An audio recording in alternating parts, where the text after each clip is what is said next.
Hello, I'm Danny DeHeck, aka the Crypto Ponzi Scheme Avenger. Would you believe I've got a couple of guests coming onto my Tubecast and my podcast today? These two individuals, I have been following them for years, and they are a couple of characters, and I'm so much looking forward to interviewing them. Now, when I was in the New York Times, there was a paragraph in there that talked about my journey as a Jehovah's Witness and being kicked out of the organization at the age of 23. People often ask me, why are you so rampant at exposing these people that are running these Ponzi schemes? And my answer to that was that there's a massive parallel between these religious cults and also the people running the Ponzi schemes. They use exactly the same techniques. So I wanted to interview Kim and Mikey after seeing them reading my article out to their viewers. Now, these guys have got 30,000+ viewers on their YouTube channels, and they're doing their darndest to expose the Jehovah's Witness organization and its terrible brainwashing techniques. And I'm doing my best to expose people, to notify people about these Ponzi schemes and the terrible techniques. There's two parallels. Jehovah's Witnesses, Ponzi schemes, very similar. So I'll be honest, a bit nervous about interviewing these two. And I woke up this morning and I thought to myself, what I need to do is come up with a whole lot of parallels and discuss them as a tubecast and a podcast. And then I thought, why don't I use some clever technology out there? And there's a new bit of technology called OpenAI. And I asked it, what is the parallel between Ponzi schemes and religious cults? And it gave me 20 parallels, and they're brilliant. So what I've done is I've published them on my website as a blog. And then I thought, I know, when I'm interviewing Mike and Kim and Mike, I will ask them to go through those questions and we'll discuss the similarities from both point of views: Ponzi scheme, religious cult, ex-Jehovah's Witness. So if you're an ex-Jehovah's Witness, I welcome you to my channel and to watch the discussions between these much respected ex-Jehovah's Witnesses. If you're currently a Jehovah's Witness, please listen to the message that we're about to put out there to the masses, because it's going to make a huge difference if we can help people not going through such a dramatic experience in life, whether it's financial or whether it's biblical, whether you believe the Bible or whether you believe crypto is the next best thing to slice bread. I'm going to fade this in now and we're going to watch the discussion unfold with Kim and Mikey. I don't really know how to start what we're about to do, but I just thought, I've been watching you guys for friggin' ages. And I just love what you're doing. And I'm not saying that to stroke your ego. Yeah, well, I'll tell you what I tell everybody. I'm glad we didn't scare you away. Yeah. No, quite the opposite. But, that was one of the things when we first started. Lloyd Evans, John Cedars kept saying, you're just scaring everybody away, and he was really trying to control us like he had done others. Yeah. And he wanted activism done one specific way. Yeah. And that's one of the reasons why he started coming after us, is because we refused to do it his way. Well, I get a couple of people, because I have something similar, because a lot of people go, why don't you do your research properly, and why don't you, get your facts right, and why don't you be more serious because people are losing their money? And I'm going, I can't take these guys seriously. No, Yep. You can't. And if you did do it seriously, I think you'd lose your mind. Yeah. Well, that's exactly. Yeah, well, that's my excuse. If anybody knows anything about losing their mind, it'd be me. Yeah. There's no way anybody could do this seriously. No. And it's very difficult watching XJWs and other light workers speaking out on some of these things that are so serious, because it's like, it's too depressing. Yeah. Yeah. Well, if you really look at the whole scheme of things in our society, who are the real people that can get away with telling off-color jokes and have the audience do this? Yeah. Comedians. Yeah. And Patrick, when Kim and I, Danny, excuse me. No, I like Patrick. I want to be called Patrick. For Okay. Patrick, the crypto Ponzi scheme buster. Yeah. Yeah. That was the one thing that Kim and I observed when we first started waking up and going on YouTube and watching some of the XJWs. Yeah. We didn't see anybody mocking Watchtower for their nonsense. And so we just said, you know what? I think we're just going to come out and mock it. And that's what we did. And it just started growing, larger and larger. And I think Kim and I were able to get away with a whole lot more than other ex-Jehovah's Witnesses at that time, because we were just mocking it, and nobody saw that. In fact, I don't know if you're familiar with the channel XJW Fairy Tale or Fairy Tale. Yeah.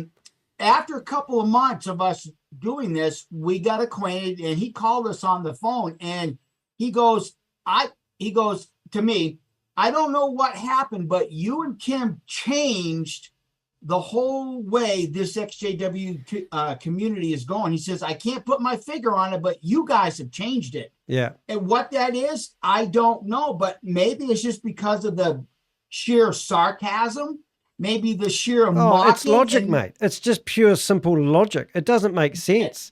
Exactly. I mean, it doesn't make sense. This Ponzi scheme stuff. I mean, you'll love this, but they have what they call a metaverse, which is the paradise, and painted this picture that everyone's going to be living in a metaverse. And theoretically, if you want to be happy in this paradise, you've got to wear a headset. And I'm thinking, what happens when they switch the computers off? Yeah.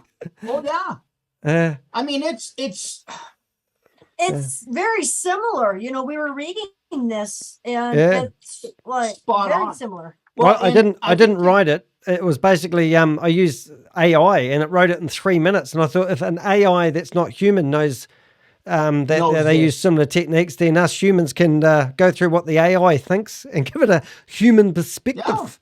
Yeah. Exactly. And I just wish more people would do that. Well, I really do think that your way of doing it's really good. So I looked at your YouTube numbers. You've got 33,000. That's breathtaking numbers, mate. I've got about 3,500. So was there a turning point where your numbers started going up?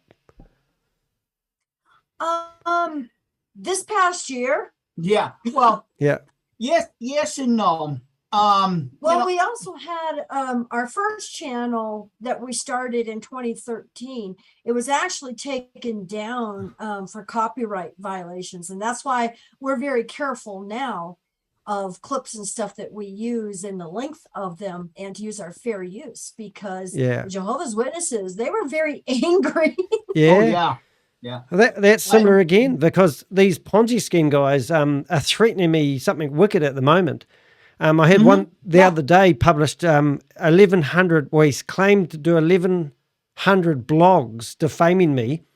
And then he said that he's going to go to the New York Times and tell the editor to remove the article about me busting Ponzi schemes. And he's the guy that's running the Ponzi scheme. And I said, well, I don't think that's going to work, mate. That's it. Well, that's why Watchtower continuously labels or talks about the apostates on their JW broadcast, because we actually are now in their head. We are psychologically in control of Watchtower. Yeah. And you're right. Just like what you're doing, you are psychologically in control of them. And this is what we've done, is that we've actually reversed the whole narrative. It's just going to take time for everybody to see. Just like that Sam Bankman. Look at what that guy did. Okay, fine and dandy, but look at where $30 million went to the Democrat National Party. And Kim and I, years ago, we uncovered a Jehovah Witness lady that had a real estate business, I think it was. Correct me if I'm getting this story incorrect. And we investigated her. And hey, Mike, don't let the truth get in the way of a good story, okay? Yeah, I'll try not to. Believe me, I'll try not to. But what we uncovered is, through this real estate venture, Watchtower had donated $10,000 to a Democrat candidate in the state of Pennsylvania. Brilliant. Yeah. And they have hired 5 lobbyists in the past. I think it was like 5 years or Yeah. 8 years, whatever it was. I Yeah. don't remember off the top of my head. So if they're hiring lobbyists, why would a religion, a true Church of Christ, need lobbyists? Yeah. And, wouldn't. you know, the parallel with my situation is I find it such a small world. Like, I've got 3,500 subscribers currently, roughly. And I'm getting the heads of these Ponzi scheme guys coming onto my Telegram group. And I've got 150 people in my Telegram. I'm nobody. And they are spending the time, you know, trying to stop me, you know, and I just can't figure out if they were, one of them claims he's a trillion, he manages $1 trillion worth of property, which seems to be growing all the time. He's got $1 billion company. And he's spending his time, like the one I just talked about, writing all these fake blogs about me. And I'm going, why are they interested in what I'm doing? But the fact that I'm a thorn in their side, it's just... Yeah. That's exactly right. That's See, Dan, exactly right. That tells you you're right over the target. I know. And it's such a small world. And some of the biggest scammers in the world, I literally chat to them. I'm getting videos of, there's a guy called Ryan Zhu, and there's some lady that's living with them at the moment. He's one of the biggest, he's meant to be a billionaire crypto genius, and I'm getting videos of him doing his home vacuum cleaning. Or I got a video, a photo of him crying the other day, all sent to me from people who are living in his very house. Wow. And I think, wow, you know, and then the biggest scammer in the world that was in the UK Mirror, it was Kalpesh Patel, and I can chat to these guys directly. You know, it's like talking to God. In this world. Or Lloyd Evans. Yeah. Oh, yeah. He's in Thailand, isn't he? Yeah, I think so. Yeah. What do we do? Yeah. Oh, mate, when I saw your pirate thing, I thought, what's Mikey doing there? It made me laugh. And you got a green screen. That's why I've got the pirate. I'm going to see. Yeah. I said, thank you. Yeah. That was brilliant. That's going to be the legacy I leave behind. Yeah. That stupid pirate. Oh, it was good. And that was when the one of the anointed was in the alcohol store buying his alcohol. Is that right? Tony Morris. Yeah. Yeah. So they don't even have the anointed, the governing body. Who are the governing body? They've had to change flavour, haven't they? They don't have the 12 people that were going to... There's 8. Yeah, there's 8. And how do they know they're special? They just made it up in their head? Probably, yeah. Yeah, I'm special. Well, here's the whole thing, is that in my view, looking at things, the Mormon Church already has the 12 apostles, what they call the 12 apostles. Yeah. In my opinion, Watchtower can't do that because then it mimics what they're doing. And right. You know, years ago they had 16 or 18 of them. 17, whatever. Oh, they need their unique point of difference. Is that right? Pardon? They need to be there. They need to have their point of difference in business, so they can't follow. I'm not sure, because like the current governing body, like Anthony Morris, he has a trust fund. Right. Our favorite little clownlet, he was in a property empire with his family, and that's probably where he's made all of his money.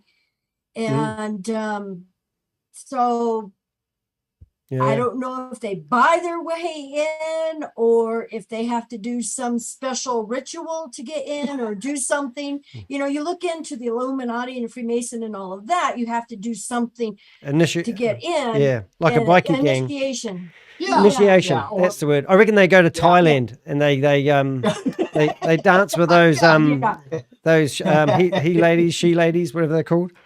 Lady boys, yes.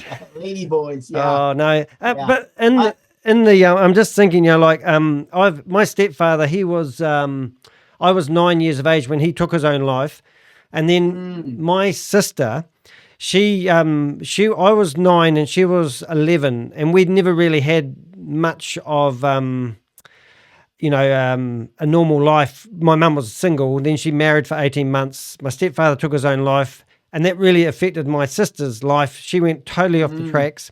But when she got to the age of 36, on the same day that my father took his life, she took her life. And, Oh, you know, I'm so but sorry to hear that. Yeah. But the thing is, you know, like people go, oh, it was because you got involved in drugs and all that. And I go, no, because both those people couldn't live up to the expectations that the Jehovah's Witness Church put on them. And, you know, and that's the truth. And I reckon there's so many people that have taken their own lives that can't speak anymore. And that's what pisses me off. My little brother, he was gay and he took his life in 2003. Yeah. See, and that's, you know, that's the scheme. That's part of the scheme. Yeah. And unfortunately, you know, so many people will refuse to put the blame where the blame is. It's not really on the governing body or any other religious leader. It's that book that they all reference. What book's that?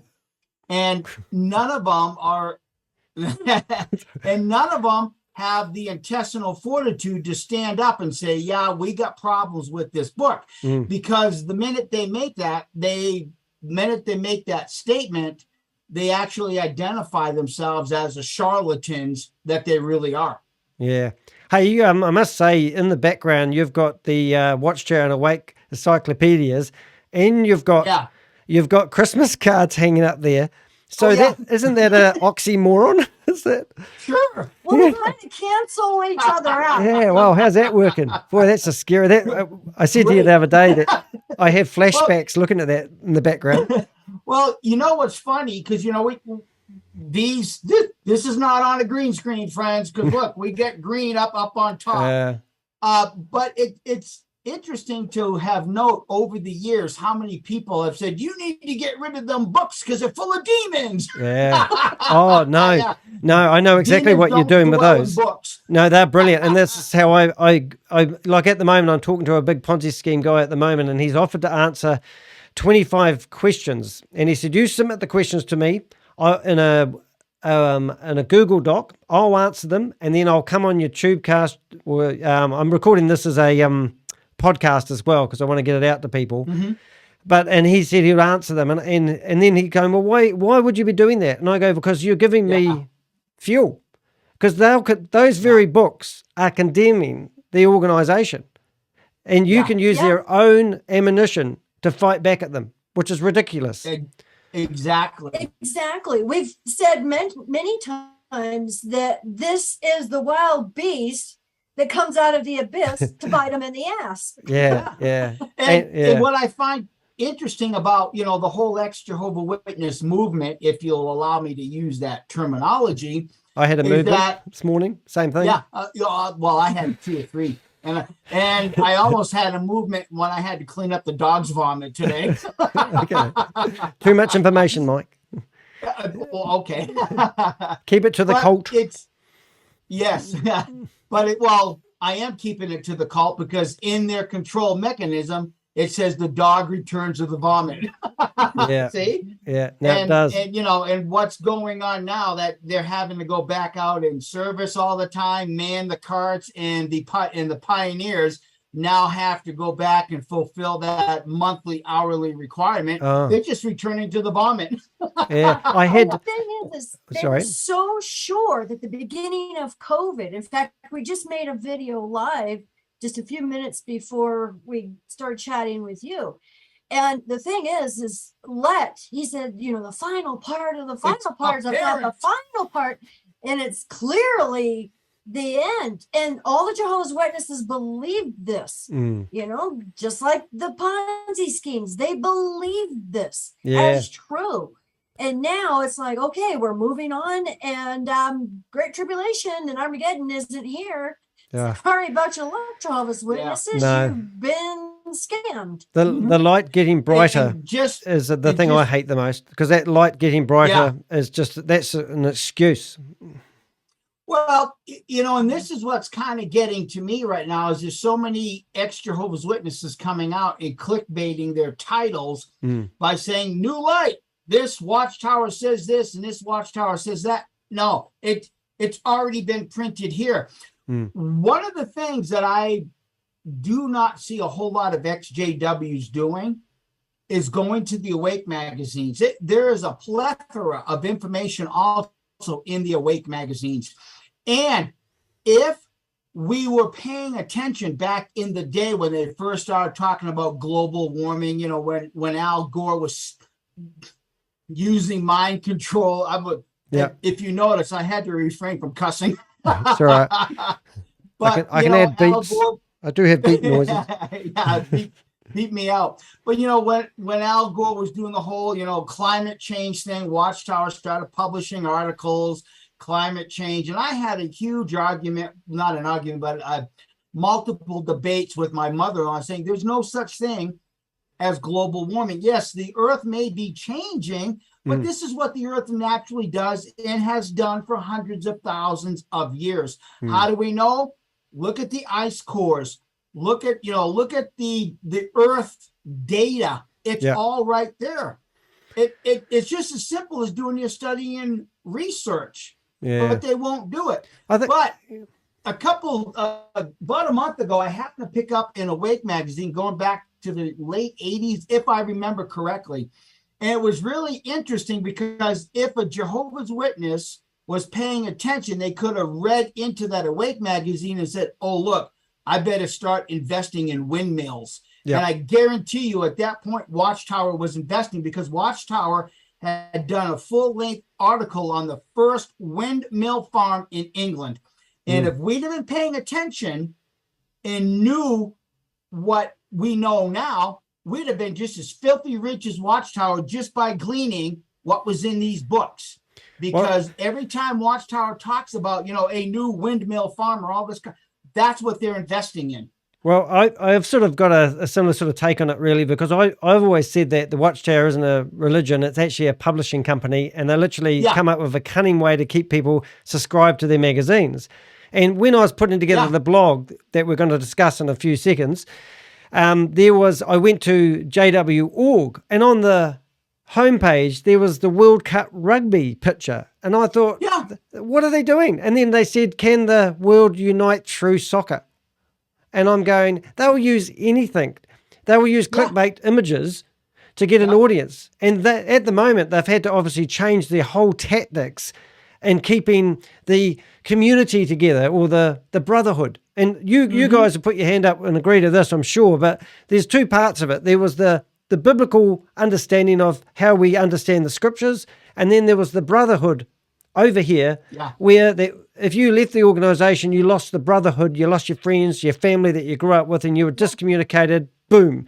And then there was other people who were trying to understand the scriptures, but often you would find they didn't always overlapped. You know, there's people in it that just for the friendships and the brotherhood and my family, mate, you know, and I'm too scared to leave it. And then, you know what I mean? And now we call them PMOs. Oh, is that right? In, mentally out. And it's interesting you bring that up because a few months ago on JW.org homepage, they had a picture of war in Ukraine, and it said, is the war in Ukraine responsible for the food shortages and supplies? And I'm thinking, does all the trucking and shipping and everything go through Ukraine? That was the stupidest thing. And it made no sense to me. And I even talked about it to several of our friends. It's like, how does that affect the food shortage and supply that's going on worldwide? They're getting desperate. It's clickbait. It's clickbait. Yeah, and they are. Absolute clickbait. All right, so let's warn some people. I've got 20 things that my AI robot spat out. It may double up on it, but they said the first one, should we do this like a Bible discussion? Sure, Kim, would you like to read number one for us? Hand up. Hey, wait your turn. The roving mic is not near, Mike. You haven't got the roving mic in front of you. You can't talk. No, I don't. but I do give you permission to call me brother. Brother Brooks.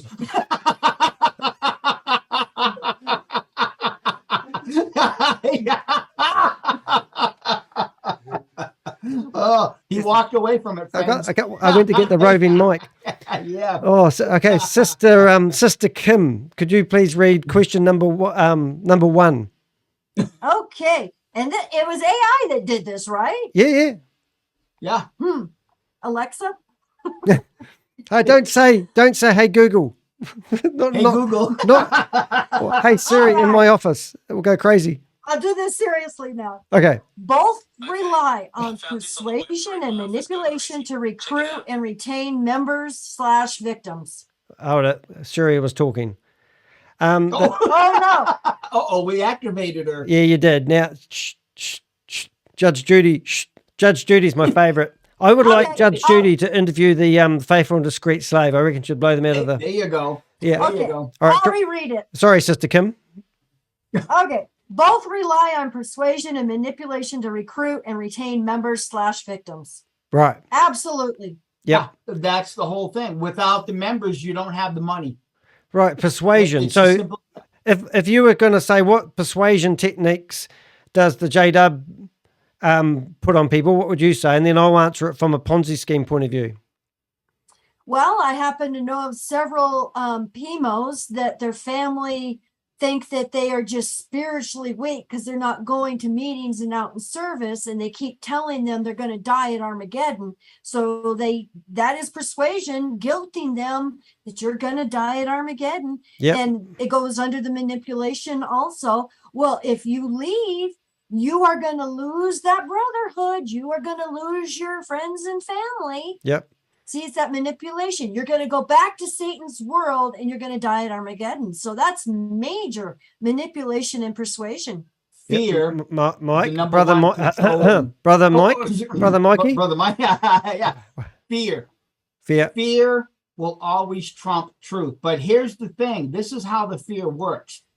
Because Watchtower will tell you every time you miss a meeting, you're missing a meal from Jehovah. Oh, you're starving. No one wants to starve. Yeah, exactly. And it's not just schemes like this that we're talking in particular, but like your Shackley schemes that sell products, Amway, they all do the same thing. When you miss one of their meetings, stay on target. They make you feel, that you're missing out on the most important thing ever. Yeah. And the thing is when you miss those meetings, or in Watchtower, you miss a meeting, they make you feel that now you're not as adequate as everybody else who attended the meeting. And I think persuasion, when I think back, is the elders will have a chat to you quietly after the meeting if you've gone off course. And, they'll put they'll use every technique.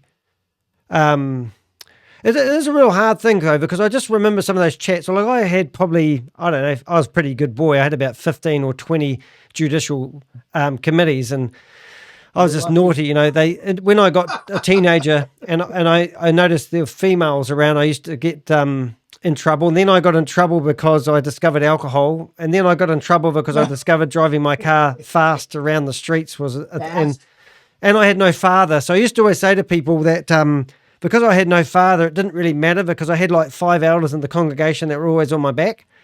But they used to try everything to keep me on the straight and narrow. And obviously the threat and the fear of missing out and losing your, imagine saying to an 18-year-old guy, 23-year-old guy, you're going to lose your family. I mean, if that's not persuasion.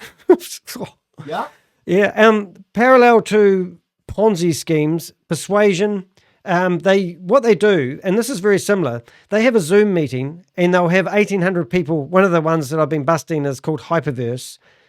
And most of them have this thing that you must go along regularly, even if you have invested in this Ponzi scheme, and you must be in these Zoom meetings. And they will give you points or contribution points, I think they call it. And so that when the minority go into these Zoom meetings, they're peer pressured by other people. And I think that's very similar with the J-Dubs, because everyone else is doing it. You're the odd one out. Well, look at our Thursday night meetings, because Thursday night meeting was the meeting where we talk about the field service and what we're going to do the following Saturday. So if you missed that meeting on Thursday night, then you would have missed the talking points on Saturday morning out in field service. Yeah. And when I was growing up at school, they made sure that you couldn't play in sports teams. And then when I got a job, I had to work with they encourage you to work with other Jehovah's Witnesses as a cleaner or a painter or a builder. You couldn't go to university and get an education. Yeah, Right. you know. Yeah, and that's some of the big jokes in the ex-JW community this day, is that we're just all a bunch of window washers and janitors. And I'm not mocking anybody, because I was one of them. Yeah, I was a painter and a decorator for 10 years. And then I painted an internet cafe, and then the guy said, "Oh, do you want to start up a nightclub and we'll put an internet cafe inside it?" And that was my downfall, because at nightclub, apparently there's beautiful women that turn up, and it was just too tempting for me to be a good boy. So I got kicked out, which I was so grateful about. All right, Brother Mike, would you like to read number 2? If you can no, see it? I don't have my glasses. All right, Kim.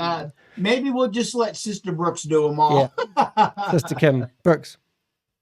Both often use charismatic leaders to gain followers and victims. Wow. Oh, yeah.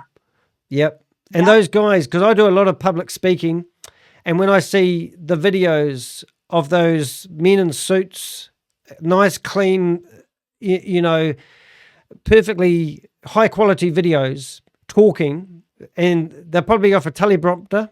They would have gone through everything that they're saying to make sure they had it precise, and they've all been trained like athletes to be public speakers. You know, we can take the piss out of them, but these guys, you know, that's who are leading. You know, when you think about it, a group of how many, 8 men are now leading the worldwide organization. Yeah. And I don't think one of them is charismatic at all. No, charismatic. But no. Hold it. No, there's a goofy guy, and who's the one that says the last days are the last days? Yeah, my favorite little clown. And in fact, he's actually featured in our latest video as a bobblehead. Brilliant. No, definitely. Yeah. Well, let me just add my 2 cents into point number 2, you know, charismatic speakers. Unfortunately, some time back, this ex-Jehovah Witness community, not all of us, but they all fell for that same charismatic personality. And what happened? They all became his patron. They all bought his book, and then he took it. Well, wait a minute. I think that picture of that pirate behind you says it perfectly. What will we do with the drunken cedars? What will we do with the drunken cedars? See, it really doesn't matter, you know, whether you're involved with a charismatic speaker in a Ponzi scheme. Even when you leave a cult, like the Jehovah's Witnesses, you're going to gravitate towards that same thing. And unfortunately, you actually now learn the lesson the hard way 2, maybe 3 times over before you're really smarten up. What was he doing in the liquor store? I never really followed that. I just saw him in the liquor store with a trolley full of booze. I mean, what were they doing? A Christmas party, or what was? They wouldn't even. And it was the Sunday morning, even. Was it? Yes. Well, here's one of the things. Without getting too involved with esoteric knowledge, you have to understand that. And I know a lot of ex-Jehovah's Witnesses will disagree with this, because they don't want to believe that the organization that's the Watchtower Bible Tract Society are Masons, Freemasons. Oh, yeah. That's where they originated from. Anyway. Yeah. So, all right. So that's the thing, is that what we saw on that Sunday morning was something that was tied to a ceremony, esoteric knowledge regarding the Masons. Ritual. I mean, even to this day, it's that whole ritualistic thing is everywhere. And a lot of it really seems very innocent on the surface. Like, we have a news caster here, Channel 4, and a lot of newscasters do that. Well, today is take your child to work day. Well, it's no different than what we saw Tony Morris do. That day was something that the Freemasons had to do because of esoteric knowledge. And even, you know, in our research, even the act of baptism, water baptism, goes clear back. I mean, thousands and thousands of years, clear back to Samaria, and those initiations into the ancient secret mysteries. And I know you don't want to go down this road. Oh, no, but I'm going to have flashbacks here. But one thing I hate about the baptism side of it, I've got a nephew who was like my son, who's now ditched me, but that's a different story. And he's not in the religion. However, because I was baptized and he wasn't, my mum won't have anything to do with me because I dedicated my life to Jehovah at the age of 16. My nephew, who's a wildfire, does a bit of wacky-backy and doesn't live a religious life, can still talk to her and be part of her life.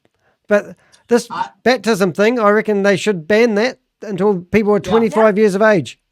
I'm in the same situation because I'm disfellowshipped now. My mother won't talk. Congratulations. To me, but thank you. Then because my brother was never baptized, and, you know, and he's had multiple marriages. He's lived with a couple of women. He's done smoking and drugs and things like that. And my mother, and my mother has no problem talking with him.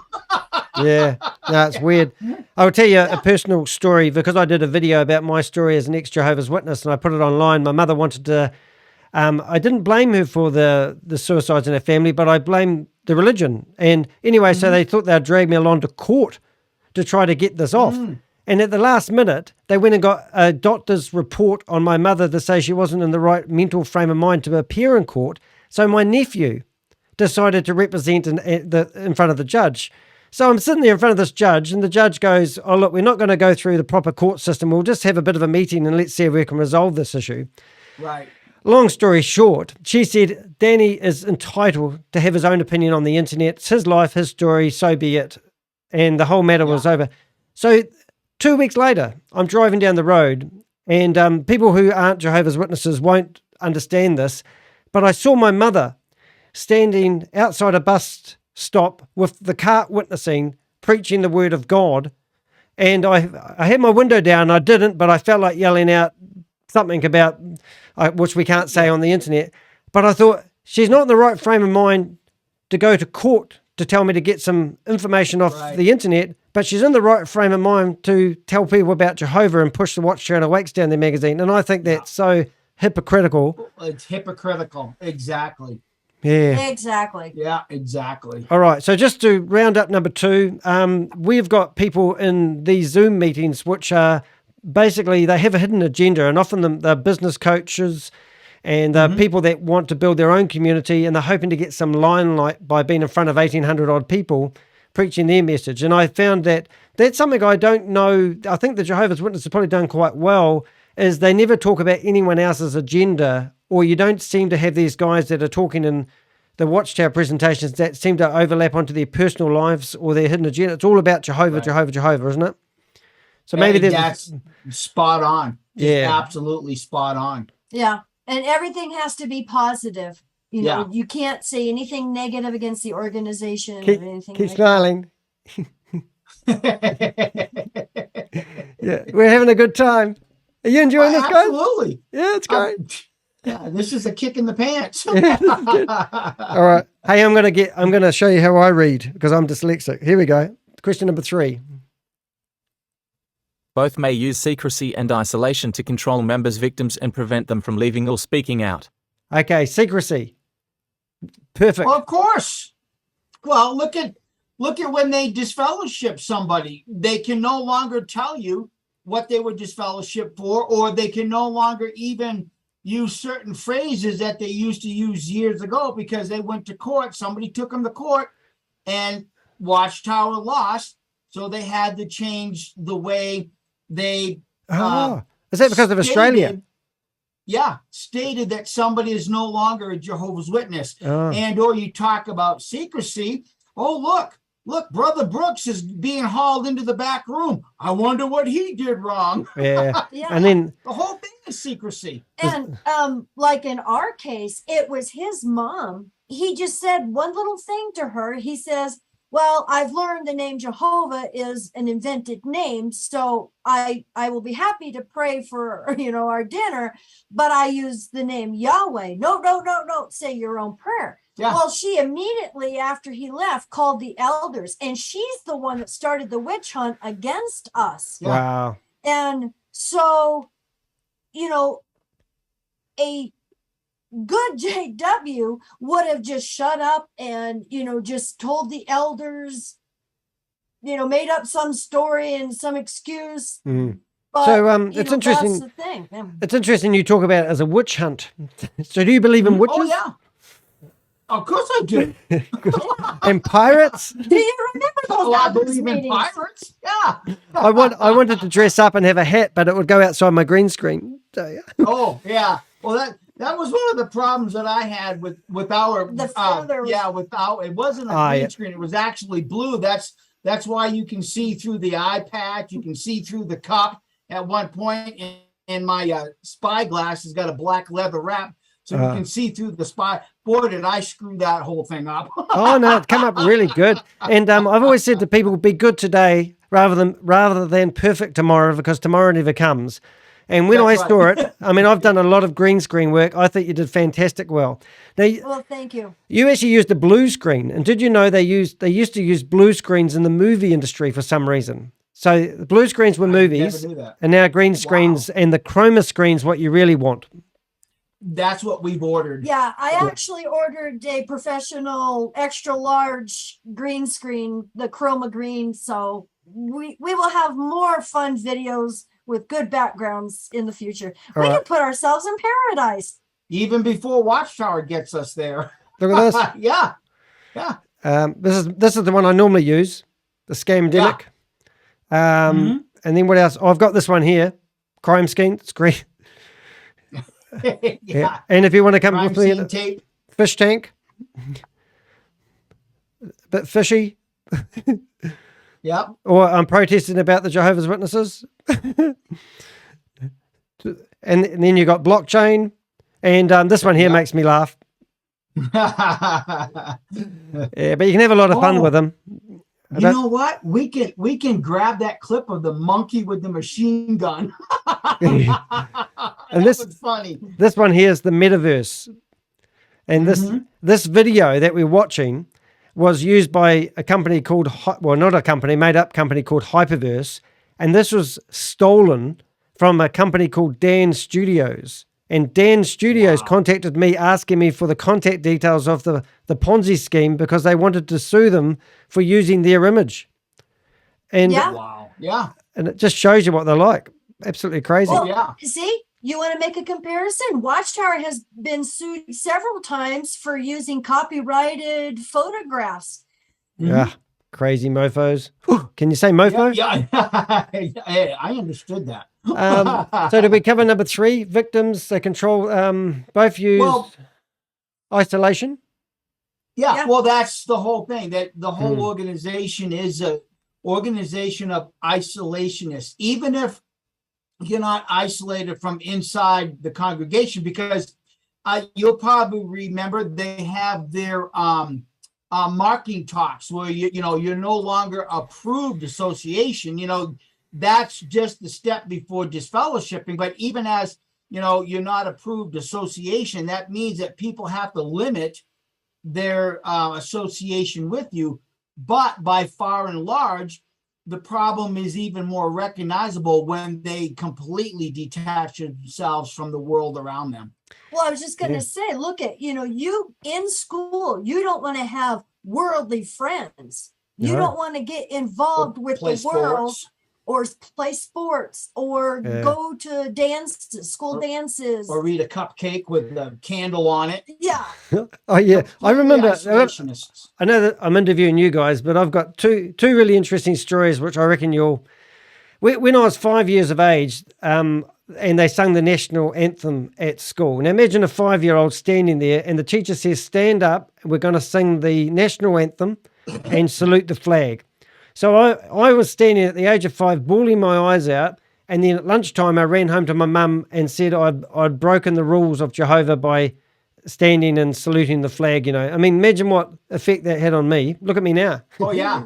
Well, I'll tell you what happened to me when I got into high school, 9th grade. I didn't quite understand what homeroom was. So on the very first day, we all went to homeroom. And then on the second day, you were supposed to go to your class. Well, I didn't quite grasp that. So I went to my homeroom and I walked into the classroom, and the only chair available was underneath the flag. And the teacher says, "Now let's all stand for to do our pledge allegiance." And here I am underneath the flag, and I'm the only guy that doesn't have his hand over his heart. Oh my goodness. It's just terrible. Yeah, and everybody's they ain't looking at old Glory up there. They're looking at me and trying to figure out why I don't have my hand on my heart saying the Pledge of Allegiance. Yeah. But I guarantee you, from that point forward, I completely understood the difference between homeroom and class. Yeah. No, it's shocking. The other one that was quite interesting, when I got this fellowship twice.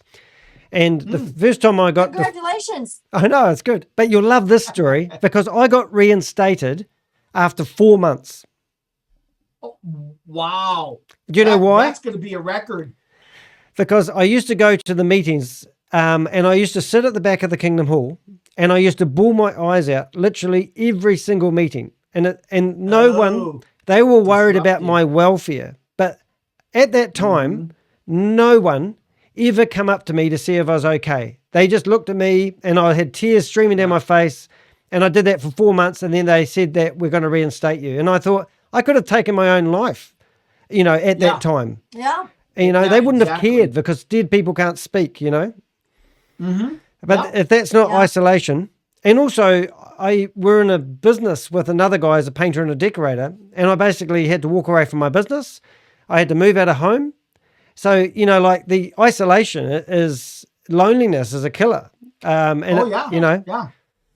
look at Kingdom Halls that have the back library. They would make disfellowship ones sit back there for the meetings. Actually. And you had to come right as the meeting was starting and then leave right after. I've got a real tip for the Jehovah's Witness organization, actually. When you're in like I used to be an auxiliary pioneer, so I used to spend 60 hours a month knocking on people's doors. And then when I was naughty the first time, they took away all my privileges. So I couldn't do the sound system, couldn't do the roving mics, and they basically starve you and you couldn't comment at the meetings. And I'm not very good at reading and writing, but I really did value being able to have my 2 cents worth, as you can imagine now probably. But I reckon if they didn't take away people's privileges, it wouldn't cause such a big division because you're either in the game or you're out of the game. And once you can't be on top, I'm a perfectionist. So I want to have everything.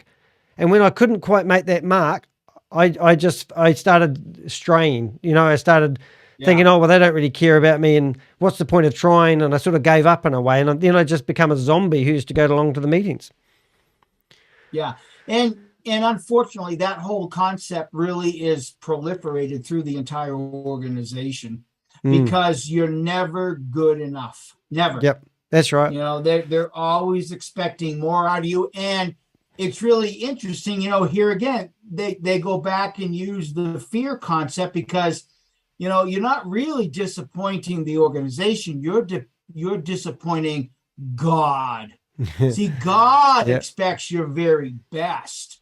And here again, they would use that scripture that, well, if you don't have the pioneer spirit, can you truly say that you're being whole souled to Jehovah? It's a fear control mechanism. And once again, it comes right out of the Bible. I think he's getting into the next one about propaganda. I was going to say number 4. We'll be here all night or morning. Well, this is just how natural this comes to us now. All right, let's do a couple of rapid fire ones. Sister Kim, number 4, please. Both may use propaganda and misinformation to maintain the loyalty of members/victims. And Mike just covered, some of that. But look if you're a good JW, you get privileges. If not, and you leave, you're an apostate. Yeah. And of course, they have everybody indoctrinated that apostates tell half-truths and lies. Yeah. And exactly the same because they tell you, like you said earlier on, people not to watch YouTube videos. And they make out that we've got the issues. I've got issues. There's no doubt about it. But we've all got issues. I'm in front of a camera. Hey, so does Let. And apparently Toni Morris does too. Yeah. They're easy targets, so aren't they? It's the gift that just keeps on giving. Yeah. I mean, they're too far invested. And this is the other thing about Ponzi schemes. Once people have parted with their money and they've gone along, they have to do things to keep face. And that's why, what do they call them? PMOs? PMOs. Yep. Physically in, mentally out. Yep. And I had a guy yesterday, he told me he lost $1,200 in a Ponzi scheme, and he said, can you help me get my money back? He's just invested it, and he said he's not sure whether it's a Ponzi scheme. And I said, well, it's a Ponzi scheme. You've lost all your money. Now, will you come on a Zoom meeting and tell me your story to save others? He said, or can I do it without my face? And I go, Yeah. And that's what's so great about you guys. You guys, if I saw you walking down the street, they go, oh, there's those people with either an issue or they're heroes. You get one extreme or the other, don't you? Exactly. Yeah. Exactly. Don't worry. I think you guys have got issues. Well, I'll be the first to confirm that. Yeah. just listen to me, or look at that drunken pirate once again behind you. Yeah, of course I get issues. Someone over on the JWN forum said Mike was disturbed for doing that. And it's like, yeah, but we had fun. Yeah. I know, do. You got to be able to laugh at yourself. It's one thing I did get from my mother. She did say that if you can't laugh at yourself, no voice laughing at anyone else. And I'll be the first one to put my hand up and say if I've made a mistake, but prove me wrong if you want. Yeah. All right, number 5. Both may use financial incentives to recruit and retain members' victims. So what's the financial side of it for the J-Dub? Kim. You mentioned earlier, losing your business. Yep. Many that leave, that they are in a business with Jehovah's Witnesses or a cleaning business or something like that, or in a family business. Well, when that individual, that member leaves, guess what? You're fired and you may lose your income. And then if you're living at home with your family, they will kick you out. And so it's really difficult because when you leave, you will lose everything connected to the JWs. Now, we know of several JWs who do have businesses and do well, and the elders, and it goes all the way up to the top. Watchtower is in cahoots with businesses like their credit card processing company. It's run by a JW. Ooh. So this is the incentive. Imagine if ones that are getting this business from Watchtower and like a congregation or a circuit, and it goes all the way up to the top. Imagine losing all of that income. So that's a big incentive. Yeah, very true. To put it more, yes, Brother Mike, more personal, on the personal level, is that, every Christian does it. They go in, they open up their pocketbook, and they put money in the tambourine. They put money in the contribution box. And in Watchtower land, you put money in the contribution box to help third world country Jehovah's Witnesses build a kingdom hall, have better seating, better lighting, everything, all of this. So in a real sense, you are investing into that kingdom of Jehovah. Wow. And some people have invested thousands of dollars believing that they're building Jehovah's theocratic kingdom. And then one day you wake up and you realize, oh my God, my money's gone. Yeah. I don't have a savings, or since we're part of the 1975 screwed generation, we never put away money for retirement or get involved with the but you're gonna live forever, mate. 401. You're gonna live forever. Don't worry about it. You'll be all right. Well, that's the whole. Or me, I've got teeth missing because why spend money on getting my teeth fixed? Because the new system is just around the corner. These are the last and the final part of the last days. And when you get in the new system, Jehovah's going to make my teeth grow back. What crock of bull. And another thing, too, is if you look at actual members, we know of several instances where the little poor widow that doesn't have anything, do you think she gets visits from elders? The widows might. They don't care. They don't care about her. But yet we know of a millionaire in Arizona. She gets a phone call every day from the elders to make sure she's okay, if she needs anything, if she needs any work done around the house, because her daughter has left and she isn't going to get her estate. So they're trying to butter her up. Does she need a toy boy? Yeah, you might want to get a reduced rate on international flights. Good story, good news story though. We had some I were involved in the quick build Kingdom Halls, right? And they were using slave labor to build these hills. And then some arsonist decided to burn down the Kingdom Hall. Good for him. And I said, I hope that guy gets knighted. And he tried to burn down 2 of them. And then ironically, he tried to set fire to three buildings. And one of the building was a bakery shop that an ex-Jehovah's Witness used to own. And I thought, oh no, she's gone crazy. But anyway, long story short, it was a 21-year-old that wasn't in the right frame of mind, decided to burn down the old Kingdom Hall, which I just thought was brilliant. But where would that money go? New light. Well, all the insurance money for the Kingdom Hall would have gone off to the organization, and all the people like me who helped build it. We didn't invest. We get nothing. We, even the congregation wouldn't have owned their Kingdom Hall. See, that's the thing, is that Jehovah's Witnesses, rank and file, are investing because they think that God needs this. And then when they wake up, their investments all flush right down the toilet. And that's money you're never going to ever recover. So how is that not a Ponzi scheme? Yep. So we've got a parallel there for sure. Like Ponzi schemes, Mark Zuckerberg from Facebook had invested $15 billion trying to build the metaverse. And the metaverse is where you put your goggles on and you look around. And due to lack of interest, it doesn't seem like it's going to take off for him. So he's in the process of laying off 11,000 staff around the world. So I've got these other companies that are out there saying that they're building their version of the metaverse to compete. Yeah. But in the meantime, it's all driven, all the money's driven to run the platform that's trying to generate the revenue to build the metaverse. And it's all literally, if somebody was to get involved in one of these Ponzi schemes, we worked out the other day that 52% of that money is paid out in rewards to the people who are promoting it.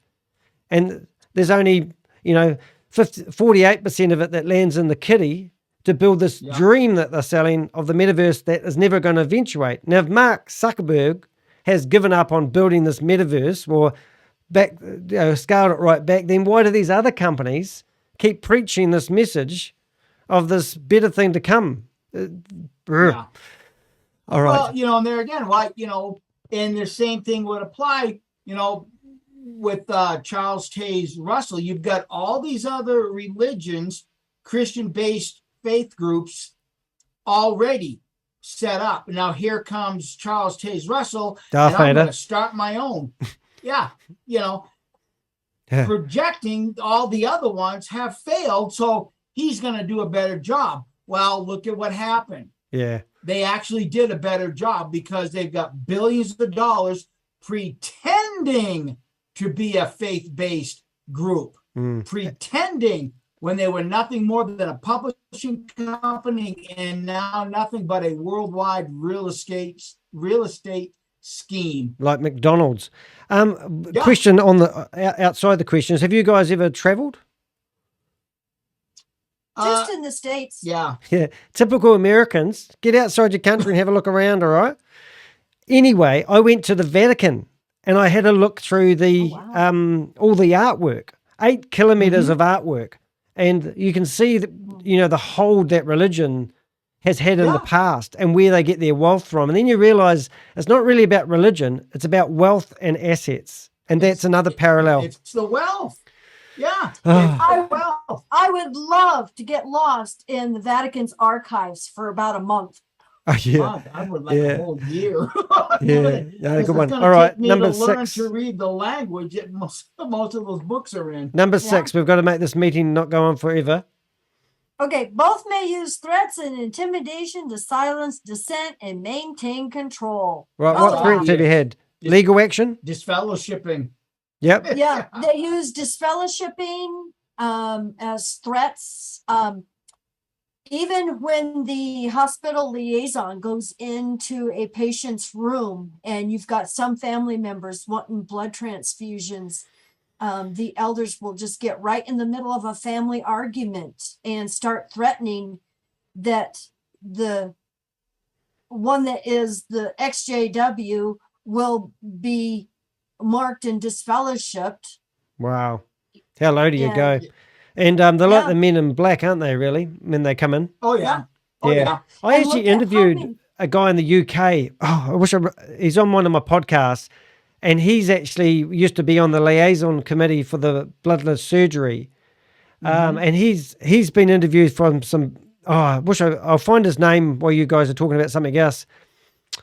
John, you'd know him. But I've interviewed Jake the comedian, and I've interviewed Cliff Richard. You listen to his rap? No. Oh, you got to listen to that. It's brilliant. It talks about basically when his parents basically kicked him out of their home when he was a kid for, there's a couple of, I'll send them to you later on, but there's Cliff Richard is a rapper, ex-Jehovah's Witness rapper. And one of his songs, when you listen to it, is just absolutely incredible. His group name is called Fifth. And then Jay the comedian, well, he takes a real piss take out of the J-dubs. So I don't know if you guys have listened to any of that sort of stuff, but I've interviewed both of them. I feel. Yeah. And just look at the lawsuits that Watchtower has filed Yeah. against And so why? many XJWs. And look at the group now in Spain. They have filed a lawsuit against the XJW victims of Jehovah's Witnesses in Spain, just because they are offended by the word victims in the title. Oh my goodness. And I mean, it just Oh my gets God. ridiculous. Oh my God. Yeah. Jesus. Yeah. Sounds like they're a bunch of snowflakes. Yeah. I mean, it's like they don't like the real world. They oppose the world, Right. and then they use every tactic they can in the use world to fight. Ugh. Anyway, I'm glad we're on the same page. It's nice. I feel like a breath of fresh air talking to you two. Well, thank you. All right. So we're going to read another one. Let's see.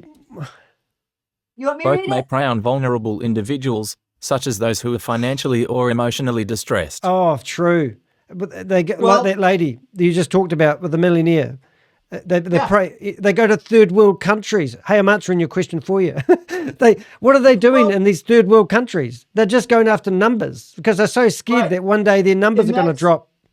And that's why Watchtower has a piece of literature for every human emotion or every human disaster or every human mishap. That's why they've got a brochure, a literature for it. And when I was a regular pioneer, going from door to door, getting my 90 hours a month, I came across a lady whose husband had just passed away the night before. Well, what do you think I did within a week and a half time? I went back with the brochure, Can the Dead Live Again, or whatever the name of it was. Every and tactic. I worked my backside off because I took advantage of her poor state, Yeah. Yeah. because she just lost her husband. Yeah. Uh, And we have been hearing for the past 10 years that these elderly JWs, what the elders will do is convince these elderly ones to sign a power of attorney. I don't know what they call it in your country, yep. Same. but Yep. it's a power of attorney. And excuse me, they will take over the finances, basically a fiduciary. And we know of a case that is being fought right now in Las Vegas, Nevada, where it is an circuit overseer's wife. The circuit overseer has died from cancer, and she had a little bit of money in the bank from all the green handshakes that they got. Yeah. And an elder went in and wanted to help her. Well, he's been helping her himself to her bank account. And so now the family found out about it, Oh, and this- they're fighting this. And we keep hearing this Yeah, over and over and again. over again Yeah. of several of these awake XJWs that are having to fight Watchtower and elders and others because they come in and take advantage of these elderly people. Are you that don't sure you even know guys aren't just better. making They up this trust for a them. good story? Oh, no. We could, If- we have heard just about everything. Yeah. If I was making this up there, matey, I'd have me a bottle of rum, and then you could decide for yourself To be whether sure. I'm telling a tall tale or not. To be sure. It's crazy, isn't That's it? No, I right. just, I did have one that I am. I did have one that come in my mind. This is a real oxymoron with the Ponzi schemes, but there was a guy called Mike Lucas, and I interviewed him, and he wasn't that wealthy because a lot of people think that people invest in Ponzi schemes, and I used to because they want to get Wealthy, rich, right? right? Yeah. However, this guy had 25,000. He was 61 years of age. He was on a sickness benefit that you have in America, and his pension fund had $25,000 in it. He put $2,000 in it, built up a bit of faith in the platform. Somebody held his hand and taught him how to put his money into the platform. Then he saw his monopoly money growing. And then at these leadership meetings, they talk about people's pension fund as the government is running a Ponzi scheme. And they're doing it with people's pension fund. So he took his pension fund out and invested it into this Ponzi scheme, and he's lost a lot. And I, unfortunately, were the one to tell him that he's lost a lot. Now, that was the very video that was embedded in the New York Times article. And the cry was, Keith Williams, which is the guy that's leading the charge on this main Ponzi scheme I'm busting, was the plead to him to say, you know, he's a multimillionaire, this guy now. And I'm going, well, give back this guy's 25,000, which is nothing to him. Right. You know, right. And I think that's, And they won't do it. yeah, and that's similar, isn't it? They preaching a message of doom and gloom to people, and then leaving them no alternative but to believe what they're preaching. Yeah. Yeah, exactly. An example, you know, just real quick, because I know we're not even halfway through. We've got my all own night. My own mother, after every single district convention, because she would usually go with us and we would help her out because she didn't have a lot of money, because my dad at that point was an unbelieving atheist. So we would take her to the conventions with her and help her with food and motel and all of that. Or she would go with friends. But that poor woman who was on Social Security, you know, like you said, the pension, she would put her last few dollars in the contribution box as she's walking out the door the last session. And then she wouldn't even have enough for us to stop and have dinner before we went home, because it was like a 4-hour drive for us. Yeah, but they would have had a talk about that. They would have talked about how the contribution box had spider webs in them. Yeah. Carry on, Kim. Yeah. And they always are preaching poor, how poor they are. Oh, we're $15,000 in debt, already in the hole, and the convention hasn't even started yet. Yeah. Yeah. Oh, yeah. Oh, no, flashbacks here. Oh, I think I need to get some therapy. Have you got that rum? Hey, you need some rum. Yes. All right, number 8. Kim, your turn. Sister Kim. Okay. Oh, my God. We didn't open in prayer. Oh. Rubber tub, thanks for the grub. Oh, no, that's a dinner one. Yeah, exactly. All right. Yeah. Lord, I apologize for mocking them. I'm going to do this. All right. Serious. Yeah. Okay, are we on number 7? Number 8, I think. Oh. Have you not been paying attention? All right. No. That's just because we're having too much fun to pay attention. Yeah, this is cool. This is You're brilliant. not one of the class clowns that sit in the back of the classroom. That's what we are in YouTube. Well, this is the most fun I've had with my pants on. That's too much information. Couldn't say that at church. Don't you love calling it a cult? And don't you love calling the congregation a church? Just saying. Absolutely. Oh, yeah. Yeah. Oh, absolutely. I love it. Cult. Yep, just like we like calling the governing body our favorite clowns. Knuckleheads. Circus. The circus act. Yeah. All right, number 8. Right. Both may use a sense of community or belonging to keep members, victims committed. Wow. Oh, yeah. Well, Wow. that speaks for itself. Yeah. That just speaks for itself. And that is massive. Yeah. Like I said way at the very start, for people that just tuned in, is literally, because you sent me that email today. And the email was all about crypto, and somebody was saying there's a really good story. And I read that and I sort of glaze over, because I'm not really, like, they use crypto to do these Ponzi schemes, but crypto probably isn't really the real culprit, because you can use it for any which way or form you like the Bible with the scriptures or your understanding of it. You can make it say whatever you want. Yep, exactly. But the other side of it is the community that people are in the J-dubs with. And the same with, like, a lot of people go, this is the best community. I don't know what I'd do about this community. I'd be lost. I wouldn't be here if it wasn't for the community. And I go, oh my God, go get some help. But people were seriously in it for the community. And look at part of that control mechanism is that now Watchtower has what they call theocratic language, and you can go anywhere in the world in a restaurant, and if you hear somebody in the next booth saying, in the next booth saying, that Thursday night meeting was really good. I enjoyed brother so and so. And you know that you're listening to Jehovah's Witnesses because they have their own language, and that works with every other scheme out there. Their own language is that community. I bought some perfume for my partner for Christmas. Okay, everyone knows. Don't tell her. Don't watch this, Helen. And I was in the mall, and the lady goes, "Oh, would you like to donate to a charity and get it gift wrapped?" I went, "Yeah, okay." Even though charity, I have flashbacks. Yeah. But I said, "Yeah, okay, I'll donate $5," and she gift wrapped it for me. And I said, she said, "Have you done all your Christmas shopping?" And I said, "I don't really get into birthdays and Christmas because of my upbringing, and this is me starting and finishing my Christmas presents. I just don't get into it. I don't have the joy." Yeah. You'd probably understand that. So anyway, she goes, absolutely. And just by the way, she went, "Oh." I said, "I was brought up in a religious cult." And she went, oh, my father doesn't celebrate birthdays and Christmas. And I said, "Was he a Jehovah's Witness?" And she goes, "Yes." And I said, "Yes." How did you escape? Yeah. And I think it didn't matter, because straight away when they say birthdays and Christmas, you kind of know, don't you? Absolutely, you do. Yeah. They have their own friggin' language. Homos. Yep. Oh, can you say homos? Yeah. Hey, it doesn't hurt my feelings. Number 9. Whose turn is it? I forget. I was getting so excited. I think it's your turn. Damn. Both may exploit and trust. Hold it. I'm going to highlight it. I do not read. I got a reading level 9-year-old. Let's see what we got. Both may exploit the trust and loyalty of members' victims for personal gain. Exploit the trust. That's when they dob you in. When someone dobs you in for going to an R-rated movie, and you have to go to a judicial committee and you don't know why you're there, and then we say, "Well, we received Mr. Such and Such said that you did da-da-da, and we need to address it so not to condemn the congregation." Yeah? Well, look at the 2013 Watchtower.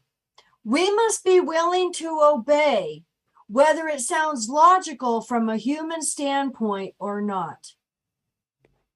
That screams cult and exploiting trust and loyalty, because how can you, as kids, being taught to trust these elders, and look at how many are pedos?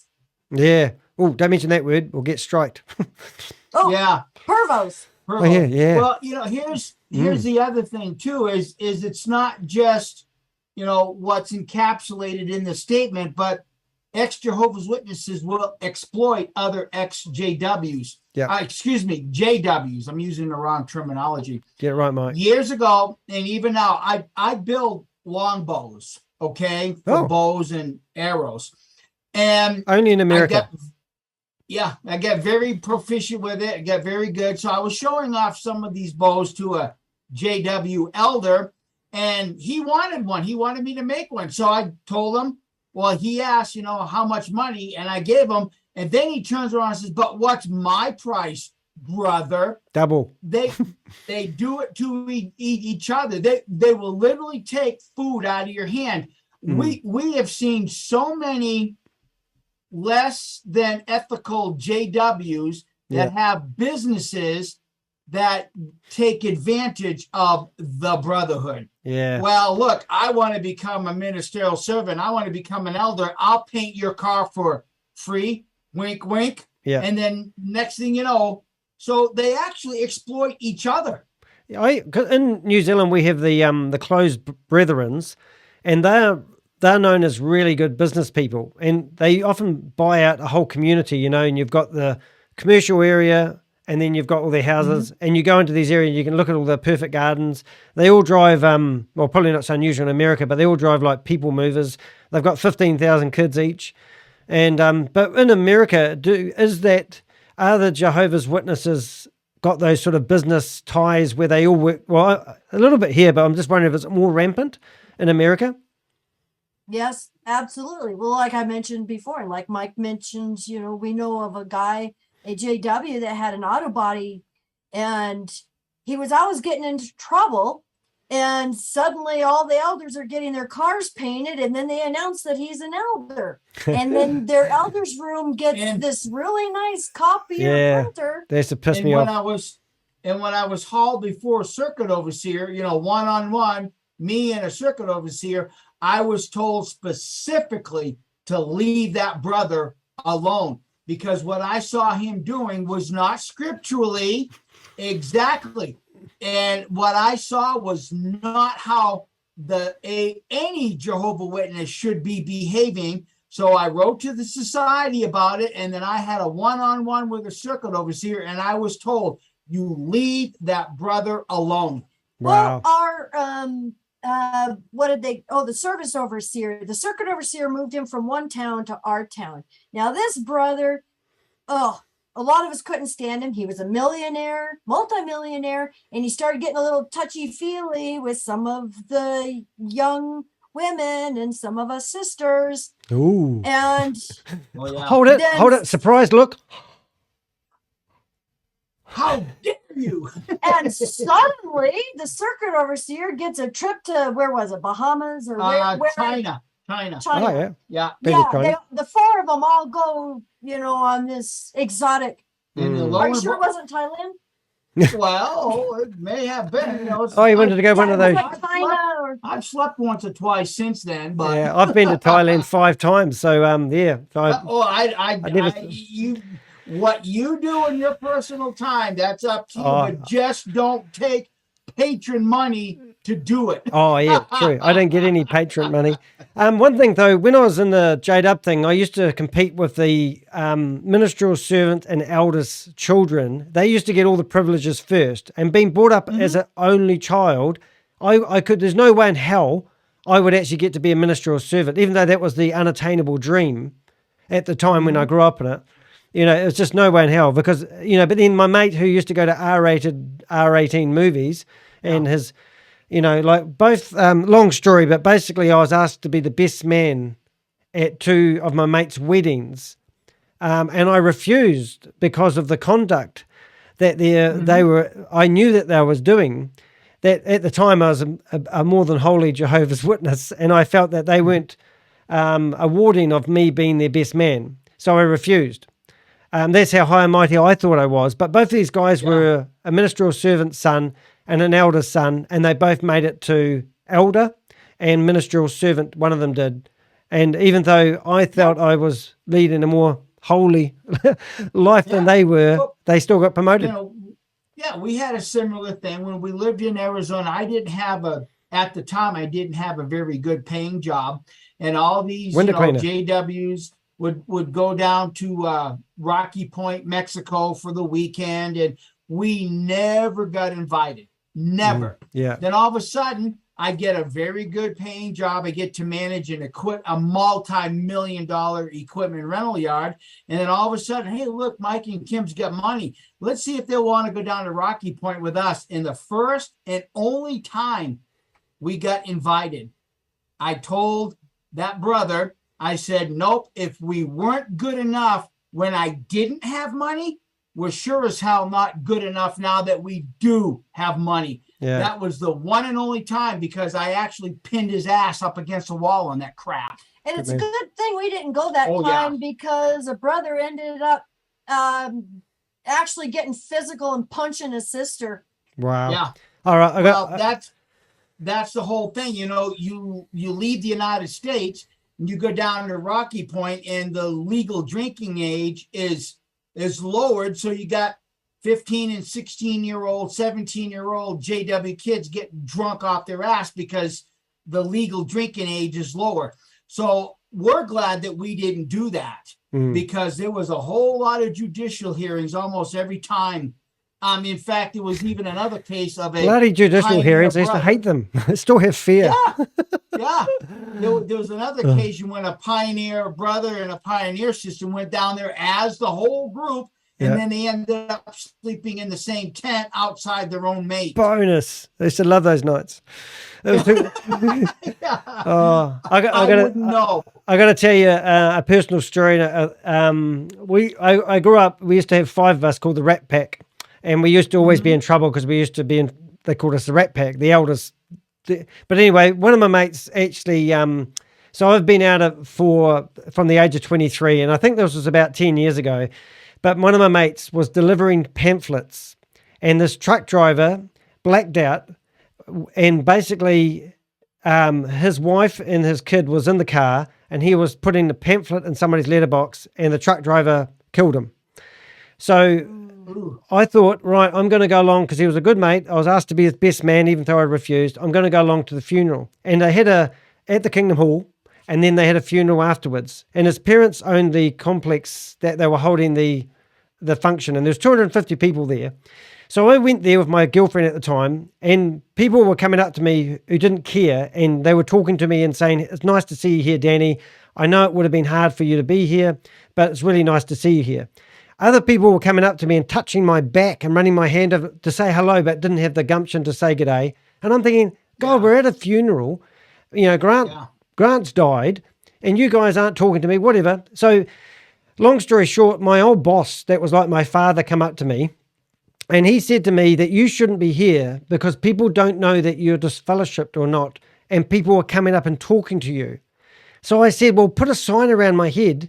I'm not leaving, I won't get into the story too much, but anyway, so I leaned over to him and I said, "You've lost the plot. You're nuts. You're absolutely crazy." And then I said to my partner, "Well, I've paid my respects to my mate. I'm going to leave." So as I'm leaving, the mother of the guy that just died come up to me, and she said, "I know it would have been hard for you to be here today, but Grant would be so proud of the fact that you came to his funeral," and gave me a big hug. And then I remember leaving, and I just got outside, and it just felt like I got hit by a freight train. I just realized how stupid this organization was and how cruel the organization is, even at death. They will use anything to force people. And there's so many conflicting things happening in that there was 200 or 300 people in there. Yeah. And they all didn't know how to act when a disfellowship person had the balls to turn up and pretend, "I've got a life. I can do whatever I like. I don't have to. It's not my religion. It's your religion. Right. So your set of rules, not mine, and I can do what I like." But it still hit me like a ton of bricks, Yeah. And then in a situation like that with the whole disfellowshipping thing, they sell it as discipline from Jehovah because Jehovah disciplines those whom he loves. Oh, Yeah. What a crock. Yeah, and I reckon. kind of bleeds over into question number 10. We're only halfway. Yeah. You see how much fun we're having? This is great. I'm enjoying this, really. But This is better than Ponzi schemes. What? Don't you have super chats? Oh, I don't know. We'll see what happens on that. Jesus. Oops. Wrong words. All right. It must be your turn, Kim. Sister Kim. Yeah. Both may cause significant harm to members/victims, including financial ruin and emotional trauma. Yeah. And let's face it, every single one of us that was in, and it's not just Jehovah's Witnesses, Scientology, Mormons, all of them, any of us that were in any of these cults, we either have emotional trauma, we have spiritual trauma or abuse, whichever way, physical, CSA. And we all have that. And we have seen so many families destroyed with fellowshipping and shunning. So many committing suicide. Like I mentioned earlier, my brother committed suicide in 2003. And since we have been out since 2012, there's even there's hundreds and hundreds of people still up. It's just, you can't even, I mean, my partner, we've been together for 5 years, and I'll bump into people and I'll tell her the story behind them. And she goes, "You've got so many stories." And I go, "I haven't even told you these stories. These are just, I've got them coming, everyone's got a friggin' story." And I don't know about you guys, but when I first left the religion, I used to live in 5-year implements. And I didn't care whether I live or die. And I sort of have a reason to live now.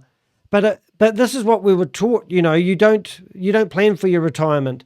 Right. And I didn't really, I travel, like I go to third world countries, and I'm pretty careless when I'm traveling. I'm a wee bit more careful now, but they ruin your life.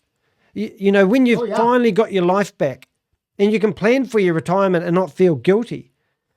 I mean, you know, and I just feel so sorry for people. Like I remember we had a big earthquake here in Christchurch where I live 10 years ago, and it basically pushed me over the edge. And I remember driving around in my big flash V8 car, and I'm on the phone to my mother. She never talks to me, but because she'd been evacuated from a building that just had an earthquake, she decided to ring me up. And then I'm on the phone in the car. To stay. Hey?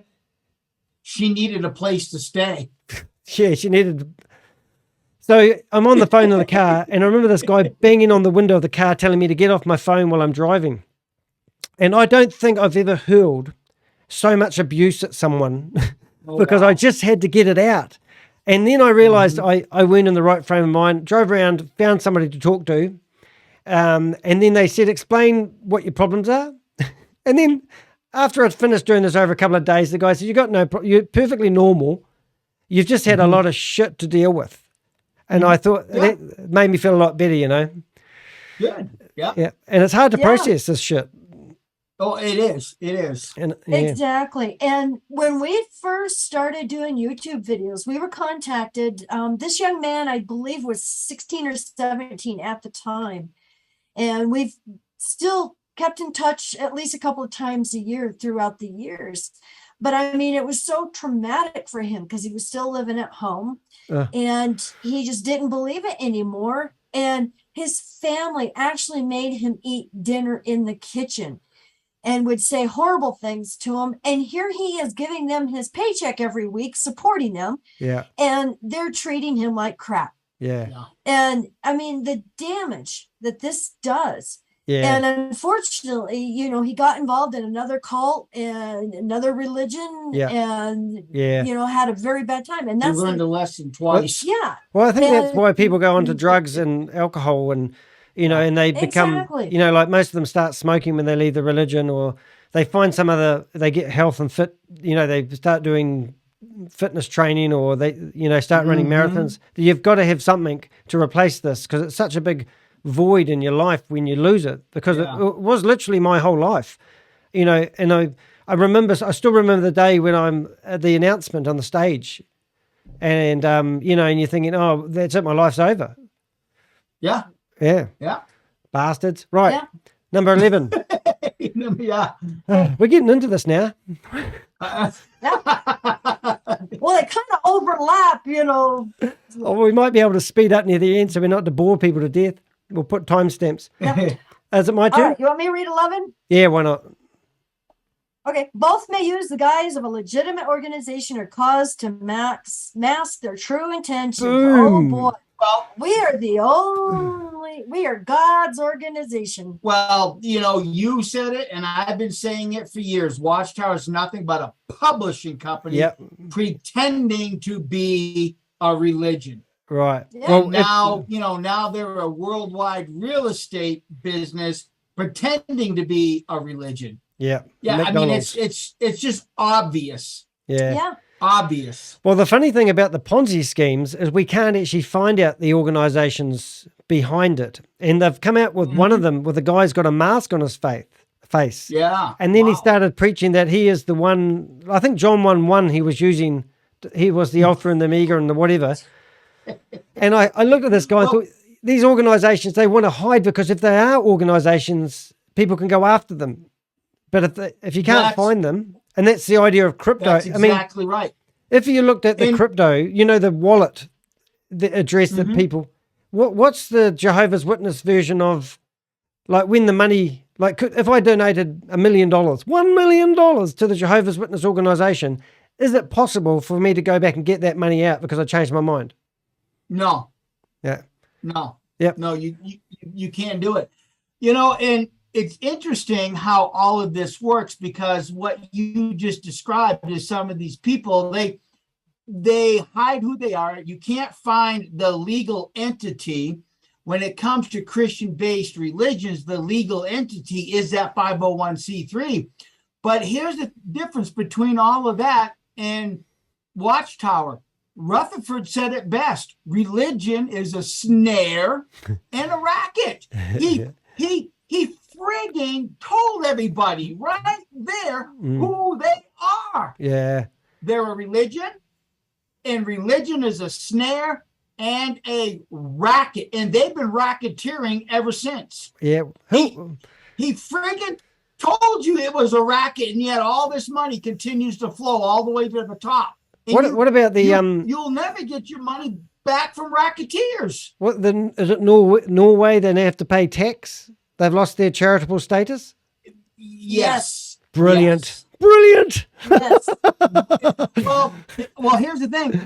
You heard this here first, okay? Because I was going to do a video on this, but now that we're doing this here, I was going to do a video making a connection to what Watchtower preaches and what's happening in Norway right now, because you know as well as I do that, in Book of Revelation chapter 12, when the wild beast turns on the great harlot, and the wild beast is going to eat all her fleshly parts and destroy all of Christendom and all that's called a hungy in New Zealand.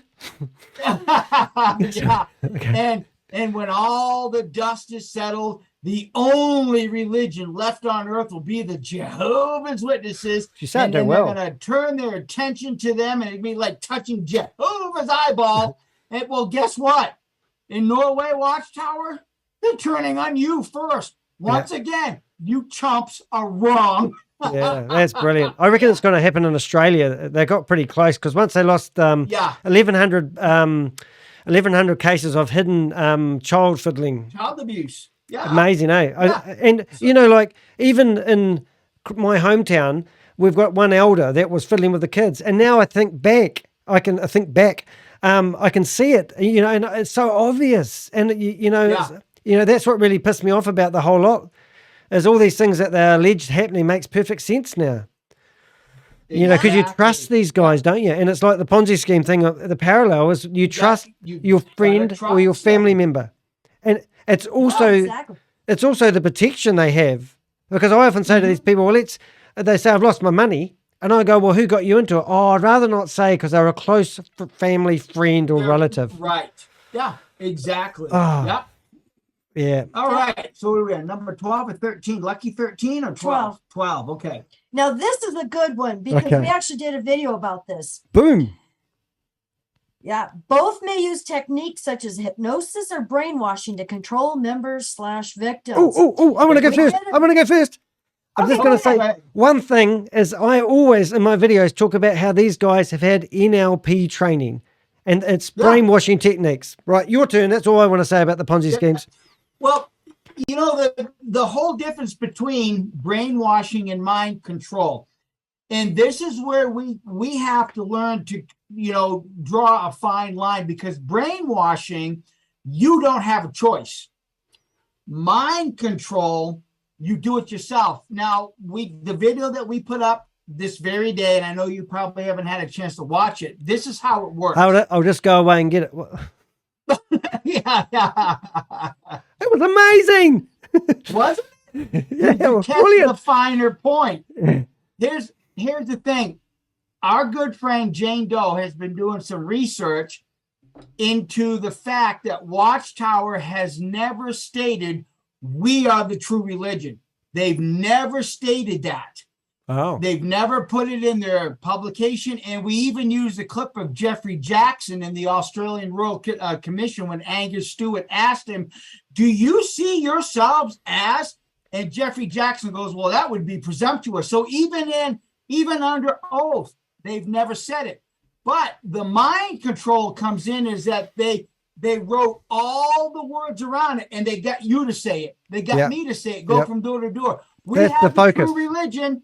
See, but the governing body has never stated that, but we all did it. That's how mind control works. Whereas brainwashing, you're actually sat in a chair and told, you're going to do this, you're going to do that, you're going to do this, you're going to do that. And then all of a sudden, this is what you're doing because you have no choice.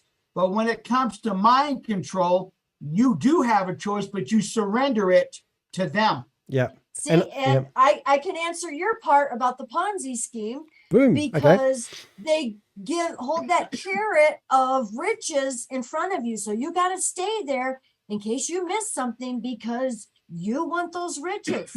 You know, It's the same thing. They hold the carrot, of the new system. You're going to live in paradise and play with pandas. And it's inner. Oh, yeah. Oh, go ahead. No, you go. You go, I go. Well, I was just going to say, we did a video several years ago about the hypnosis. Yeah. And we took the jw.org with, behind the clowns, and we turned the sound off. And we told people, look at the hypnotic swirls. They have a picture, the planet Earth, but they have all these swirls and lights and stuff going around. And it's like, oh my God, that's hypnotizing people. And then they would give those talks on the afternoon of a convention when you're sleepy and you're kind of in that half semi-conscious state. Well, guess what? That's the time they implant that's when the damage is done. Yeah, implant that stuff. Sorry, are you feeling seasick? The ocean is relaxing. Are you guys feeling seasick? Hypnotic to me. How's this one? Pirates don't get seasick. Everybody knows that. Yeah. Otherwise, they wouldn't be on a pirate ship. Yeah, I know. I definitely have, because I've been saying that for ages. That I always liken it to Star Wars. Funny enough, because in 1975 I went along to Star Wars and watched it, and those famous words, "You will let the droid pass," and that's the same sort of stuff, because. Yeah. And I've watched them in these meetings because I've done a lot of speaker training. And I'm not saying I'm a great speaker, but I've done a lot of training to pick up the subtleties. And you can basically sprinkle breadcrumbs through a conversation. And by the time, and I watch them building up to a climax when they're doing this leadership training, they'll build a connection, and they'll have empathy, and they'll have emotion, and they get you fully entranced in it. And then when they say those words, and everybody's doing it, peer pressure, and I just see it and I think, I hate this. And they've all had this training. Like if you say things 6 times in a row, eventually it's a lot easier for somebody to believe it. Yeah. Well, and that, I just lost my train of thought. So good. And if the governing body and these other, their little minions keep saying, don't believe apostate lies and half truths all the time, well, eventually the Jehovah's Witnesses is going to believe it. And it's like, I don't want to go watch any of their videos. No, I'm not going to look at the old literature because they're going to destroy my faith and Satan's going to get a hold of me. Yeah. Well, if you say that enough, the people will believe it. And that's kind of ironic, because the Jehovah's Witness faith is built upon every single book that we have in this shelf. And now they're afraid to look at the very thing that they claimed built their faith. Oh, but you got to move with the times. Yeah, you just can't make this shit up. Sorry, that's funny. All right, number 13, we're going to carry on. Both may use group pressure and peer influence to coerce members' victims into compliance. Group pressure. That's what we just talked about. Well, if you don't get your 10 hours a month, you're not going to have the privilege of passing mics, brother DeHeck. So you better get your field service up if you want to be used by Jehovah's organization. Yeah. Did you hear about the pass mics? Did you hear about the disfellowship person that put his hand up because he wanted to answer the question? Yeah, that was a joke. I'm sure there's a joke. Yeah, it's a joke. I just made that up because that'd be a great thing to do, wouldn't it? Sitting in the back of the hall, putting your hand up, going, "Can I?" Yeah.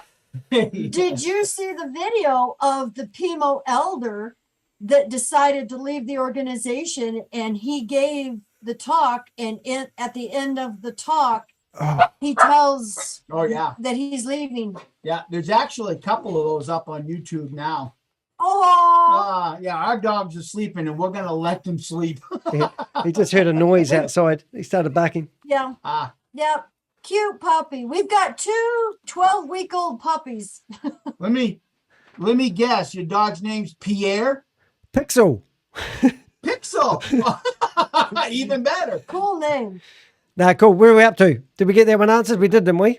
Yeah, I think we've answered. Right. Well, actually, at this point of the conversation, we probably already answered everything. Oh, I think we have. It's going to be an unbalanced podcast, tubecast. Well, see, this is how well we know the scheme and how it works. See, and This is why everybody is afraid of people like us, because we have the one thing that they're deathly afraid of. Speaking out against the organization? Our voice and YouTube. Yeah. I know it's a fantastic medium, isn't it? It is. Yeah. Yeah. It's a blessing from God. We were actually talking. Well, we do believe in a source of life. Oh, okay. Catch it. That source of life, for whatever reason, has given us our voices back, what otherwise religion and other groups have shut down. Even in the political world, voices have been shut down, even on Twitter, on Facebook. But because of YouTube in particular, we still have our voices, and we may have to use, different means of, conveying it. Like years ago, everybody was afraid of using the word COVID, but that C-19, and even some people, and because the algorithms can't pick it up, but your human ear does. So we were able to defeat the system. Good stuff. Loving it, guys. I really do. I mean, like people, everyone has an opinion about what I'm doing, but the people that have opinion about what I'm doing aren't doing nothing. And I don't mind being the clown idiot on here. That's why we say, we might be brothers and sisters from another lover. Kindred spirits. That's right. We're all from the realm of freedom. Yeah. And we're all being activated slowly but surely. Even like in the last video we did, thanking our subscribers and our friends, we gave all of the recognition to everybody else. We're just the two knuckleheads in front of the camera. And we get all of the pressure. We get all of the targeted hate and everything else. And reason why? Because we're over the target, and we do have our voices, and we know how to defeat the idiots and the algorithms. I've got threatened to, I got a guy that's going to take me to court and take me for every penny I've got. And I said, well, I haven't got much, so that's okay. And then I got a threat from a hitman, and he told me something stupid. I can't remember what it was. But then I said, look, mate, you're no good as a hitman. Maybe become an Uber driver instead, but have my camera dies, I'll change the battery, but 15, let's carry on. We're going overtime. Yeah. Because I was going to say 14, we pretty much covered that. We missed 14. They dangle that carrot of the rewards and punishments. We pretty much covered that already. Well said, sister. 15, both may use emotional appeals and appeals to higher ideals to justify their actions. Justifying their actions. Oh my God. Yeah. We could do this all day, couldn't we? Yeah. It's pretty emotional when a family member is crying, saying that they don't want to see you destroyed at Armageddon. Yeah. That's stupid, Yeah. If you leave the organization, you leave your chance at eternal life in paradise on earth, or even a heavenly hope. I mean, that's emotional blackmail. Yeah. That's number 16. We know this subject all too well. My mother, her last words to me when we were face to face was, "I love Jehovah more than you." Yeah. I mean, what sort of mother would say that? Like at the end of the day, she's worried about number one, herself. Well, that's like, when I first waking up, going back, reading the Bible, like every ex-JW, I found the scriptures that helped me believe in Jesus. And Jesus was quoted as saying, if you believe in me, you'll never be judged. Well, I sent that scripture to my mother in a letter, and she actually sent that letter back to me to where she cut it up, shredded it up with a pair of scissors. Wow. So, but the thing is that tells me they even reject Jesus's words. Yeah, crazy. I published a 14-page blog about my life, about Jehovah's Witness. I thought I'd print off a copy and put it in my mother's letterbox and leave a note on it saying that if any of the information and the dates are incorrect, feel free to, correct it and let me know before I publish it. And then I got the summons to court. Yeah. And I said, oh, she had the opportunity to edit anything that wasn't factual. Exactly. Yeah, exactly. Wow. All right. All right, next one. 16. Yep. Oh, is it my turn or yours? Oh, you want me to read it? Oh, no, I'm going to read it now. You said that. Okay, here we go. Computer. Both may use the promise of a better future or a utopian vision to attract and retain members' victims. Oh, I can hear Mikey warming up. Go for it, Mike. Paradise on earth. Woo! There's nothing better than that. Yeah. The best life ever. I'm going to get my teeth back. Oh, and what about the lion? Why won't he eat the children? Yeah, exactly. Yeah, what are they going to eat? They're all going to be vegetarians. Well, this is what they don't get in the scripture in Isaiah. It talks about how Jehovah is satisfying the pleasures of all life. Well, in that picture, they've got a picture of a deer. Well, how does the deer have a satisfying life under Jehovah's rule? It had nothing to do with the animal kingdom. I actually want to talk about the resurrection, because I've always struggled to answer, like, people who have babies that die when they get resurrected. How do they know who their parents are, and where will this resurrection happen? And at what point? Because I don't believe in abortion. So people that miscarry. So how do they get resurrected? That's something that Watchtowers actually flip-flopped on, because years ago they used to say, well, if it didn't take the breath of life, there's no resurrection hope. Now they're actually having to say, well, we really don't know. We're going to leave that up to Jehovah. So, they've even flipped on that now. What about the abortion thing? So how do that hasn't had the breath of life. Like, how do they flip that? Well, they leave it in Jehovah's hands. Jehovah. So, yeah. So, years ago, they had the grapefruits to go ahead and answer those questions, and they can't do it no more. Why? Because 1914 has failed, and the whole scheme is being flushed right down the toilet. I don't have a toilet noise at jail. Well, I'm sure by the time you put this up on your channel, it'll be there. Yeah, I can add bits. That means I'll have to watch this 4-hour video back. Right, number 17. Yeah. I do one takes, Yeah. Our viewers know us, so they expect long ones. Yeah. People say to me, why don't you do shorter videos? And I go, it's impossible. It is. Okay, it is. Here's a 30-second commercial. Do not give your money to anyone that asks you for crypto. If any investment opportunity involves crypto and multi-level marketing, it's a scam.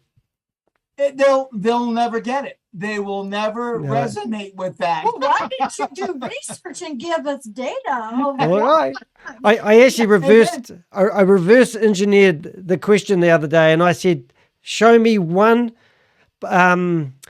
I forget what you call them, one scheme or scam that actually has been successful. Just give me one to show me a model of what you're proposing to do with your crypto, whatever they're proposing. Show me one successful company that's built a metaverse and they've actually delivered on what they said they're going to. Then you'll have my interest. Yeah, exactly. Yeah. All right, moving along. Right. 17. 4 more to go. My turn? Yeah. All right. Both may use fear and anxiety to control and manipulate members and victims. Fear. Well, there you go. I've been having we've already stated it. As Okay, a kid, sister how many of Kim. us had nightmares? Yeah. How many of us have had nightmares? Yeah. If we displease Jehovah, that we're going to die in Armageddon. Did you love those dramas? Because you would have loved that. And Mikey must have been living his dream when he watched those dramas and they go, Jehovah, Nebuchadnezzar. That's the mocking part of it, because on those dramas, it would really accentuate, with that real deep, voice, Jehovah. Yeah. Well, that's why I mock it. Yeah, no, it's good. So fear, there's no doubt about it that fear and anxiety. I mean, you can't compete with these organizations if you suffer with anxiety and and the fear of man. Like, remember your parents used to say, if you don't behave yourself, they'll used to give you some fear that your dad's going to give you a hiding when you get home or something. They used to, Yep, exactly. Wow, we did 17 really quick. Yeah. No. Not bad for an AI Well, though, eh? Well, I think we covered that in point 3, 4, 5, and 6. Okay, I'm going to read it. Both may use legal and financial tactics to intimidate and silence dissent. Oh, yeah. Yeah. Yeah. Legal, Oh yeah. financial. We can't afford to fight Absolutely. these guys. So many people say to me, what are you going to do if one of these guys actually take you to court and take all your money? And I'm going, well, I don't know. Well, But it's all threats. They don't do anything. Well, here's the thing. Years ago, Watchtower gave us 11 copyright, nine copyright strikes. Okay, In one day. in one day. So you know what I did? I turned on the camera and I said, "Bring it," because Yeah. what Watchtower would have to do is they have to fight it in this county, USA. Similar to us. We knew that at the time. So I just said, bring it. So you know what happened? You know what Watchtower did? They ignored us. Absolutely nothing. Yeah. We actually appealed the copyright strikes. Yeah. And Watchtower did absolutely nothing. So YouTube, they did take the Lot's wife drama down that we had, but they restored our channel. Yeah. Oh, See, good. and that's And see, so and if they did 9 in a day, I thought one organization could only report you once, but they had 9 videos and striked you. right. Yeah. Wow. And when we researched that didn't come from New York. It came from Pennsylvania. We got Not their Thailand? attention. No, Pennsylvania, United States. But I'm about to get to that.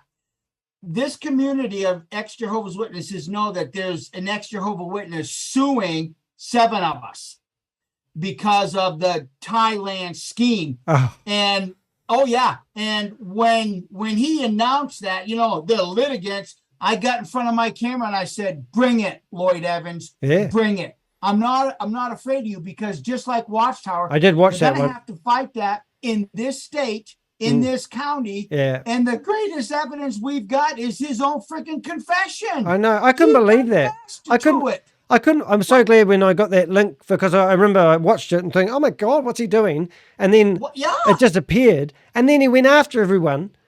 And he put Exactly. his own evidence. It just doesn't make sense.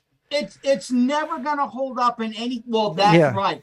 It's Yeah. never gonna hold up in any court of law, because it's his own confession. I think you sound unintelligent when you make threats that you're not going to follow through on. And it's the same. I'm in New Zealand, so if anyone wants to prosecute me, they'll have to either expedite me to that country. And look, all the efforts of the Sam Bankman lead guy that they had to do to get him. So what are they going to do? Come and drag a New Zealander overseas to prosecute them, or they're going to send a legal team over here to prosecute me because I want to have my opinion of something.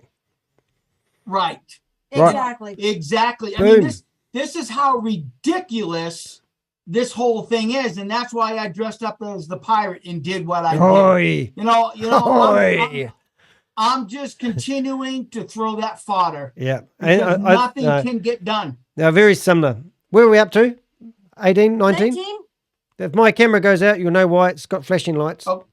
I'm still here, though. Don't you run away until we finish the 20 questions, because we can't close the meeting. We're almost there. Okay. Both may use deceptive and manipulative language to mislead and deceive members and victims. Oh. That is like a 10-hour brilliant. rant in itself. Yeah. Well, this is the thing with the metaverse.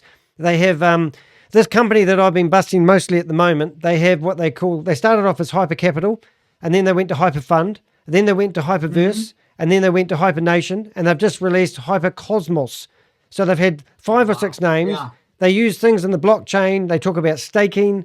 They talk about just terminologies like the ecosystem, the metaverse, and then everything's so complicated that people don't do their due diligence, and they start relying on a friend or a family member who they think has done the due diligence. And I think it's the same when you're in a family and they're all Jehovah's Witnesses. You all follow that same path because you're too scared to step off the friggin' railway lines.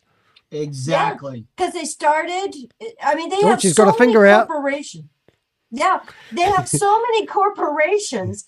The, People's Pulpit, the International Bible Students, The Christian Jehovah's Congregation Witnesses, of Jehovah's Witnesses. the Watchtower Bible Jehovah Tract Witnesses. Society of New York, the Watchtower Bible Tract Society of Pennsylvania. Yeah. Like Mike says, the Christian Congregation of Jehovah's Witnesses, the Religious Order. It's the same thing. David and Goliath. That's all it is. Yeah. They're using Yeah, the same all it is. same stuff. Yeah. No, Yeah. good on you guys. I mean, I really do take my hat off to you. Now I've thank spoken to you. you, I don't think you're that loopy. We just pretend. Yeah, you're doing a good job. All right. Thank you. That's all right. All right, number 20. Here we go. Last but not least, I presume. I haven't read it. I'm going to listen to it. Sure. Both may engage in unethical and illegal activities to further their goals and protect their interests.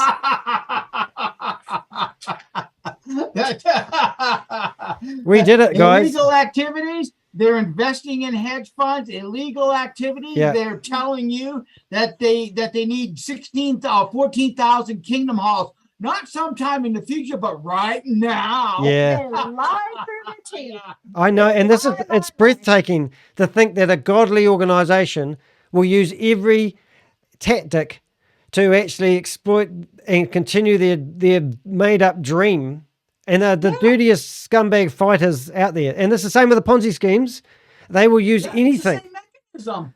And they do It's care the about what you exact guys say. mechanism. That's the funny thing. Pardon? They care about what you guys do on these videos. And that's the strength that you guys have. You're a David, and they're Goliath, but they act on what David does.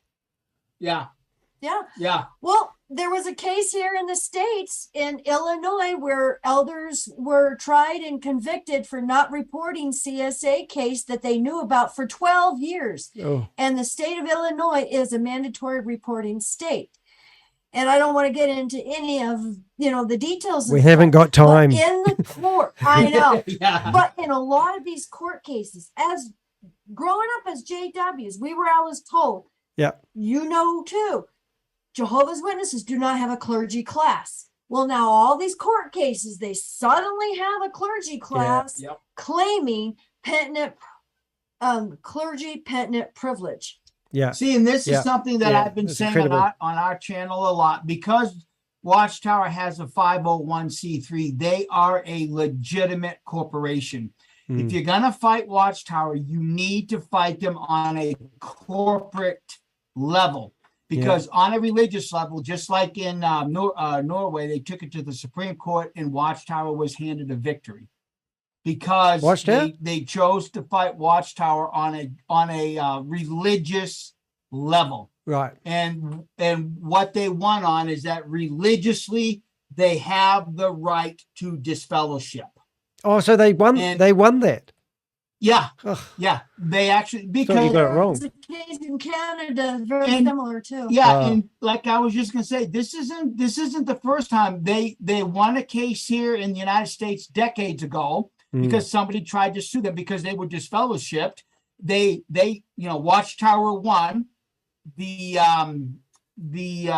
plaintiff lost. They just won a case. Watchtower won a case in Canada not too long ago over the similar thing. You cannot fight them on religious dogma. And in Watchtower land, that disfellowshipping policy is religious dogma.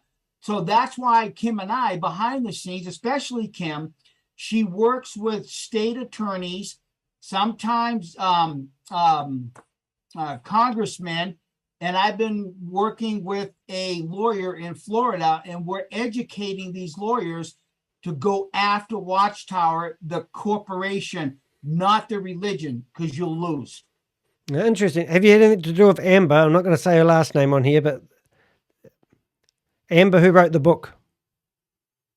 No. No, she's approached me with a similar sort of organization that wants to go after these Ponzi schemes. And I've got a team of 25 lawyers that want me to gather information about them, and it's brilliant. Well, that's what we've been doing too, just getting the information and directing them in how to use it. Yeah. And I think, I did have a really good point there, but I lost my train of thought. But I think did it's that once tonight. it's pretty I think we've done pretty good. I think we've done a good job. I mean, I don't mean this lightly, but you guys have done a fantastic job. You know, you've named, I know what it was. My point was that people often say to me, and this is really important, it's very similar, why don't you take legal action? Why don't people go to the police and report these guys for doing these crimes? And why don't you, start doing a court injunction, whatever it is? And I said, look, I'm not here to actually do that. What I'm here to do is to name and shame anyone that is caught on a Zoom meeting that wants to manipulate people's thinking and force them into doing something for financial gain. And I will just name and shame anyone I see doing that. And that's I reckon creating awareness is what it's all about. Education. Yep. Educating.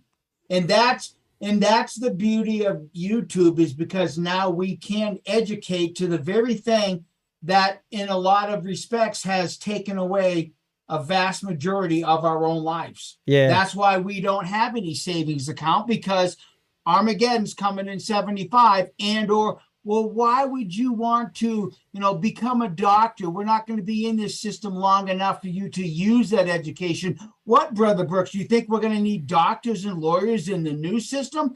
Well, no. So we just keep giving our money to Watchtower when we should be putting it in the bank, or at least some sort of savings.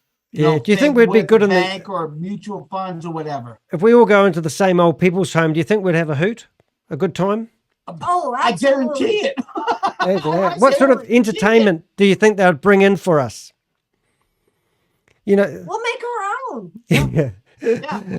Yeah. I mean, come on. I mean, with this, however long this podcast's going to be, I hope. Oh my God, it's not too bad. I stood in front of this camera for 5 hours once.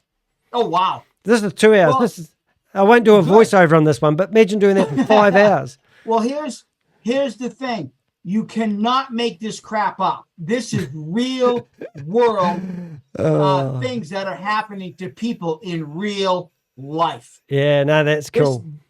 This is real life danger that we're talking about, in particular when it comes to the Jehovah's Witnesses and the Watchtower Babel Crap Society. Any cult. And this is not even entertainment, ladies and gentlemen, if you're watching this. We're actually life-saving, because people take their lives because they've been brought up in this religious crap. People take their lives because they invest in these Ponzi schemes and they lose everything. And they lose all their money. Yep, and boom, they're gone and they can't speak. And we are the voices. Well, I'll tell you what. In the Jehovah's Witnesses, a little while back, there was a huge amount of Jehovah's Witnesses taking their lives because they lost their homes, they lost their investments. And when we had that whole housing crash here, a decade or decade and a half ago, when that housing crash happened, we know for a fact that 3 of our personal JW friends took their lives. People that we knew took their own lives because they lost everything. Yeah. And that's the sad reality of all these cults. Yeah. And I think with what's got these Ponzi schemes rampant is the world. I call this a scamdemic, but people have all been at home isolated. They've learned how to get in bed with technology a little bit and figured out how to do Zoom meetings. We would have never felt confident enough to have a heart-to-heart meeting. So they're all in their own home, their own privacy, and then they're getting fed this information. And I think a lot of the organizations, especially the Jehovah's Witness bastards, they've been doing this for years. And now the rest of the world's caught onto it and they're using the same tactics. It just pisses me off. Don't get me started. We'll be here for another 2 hours.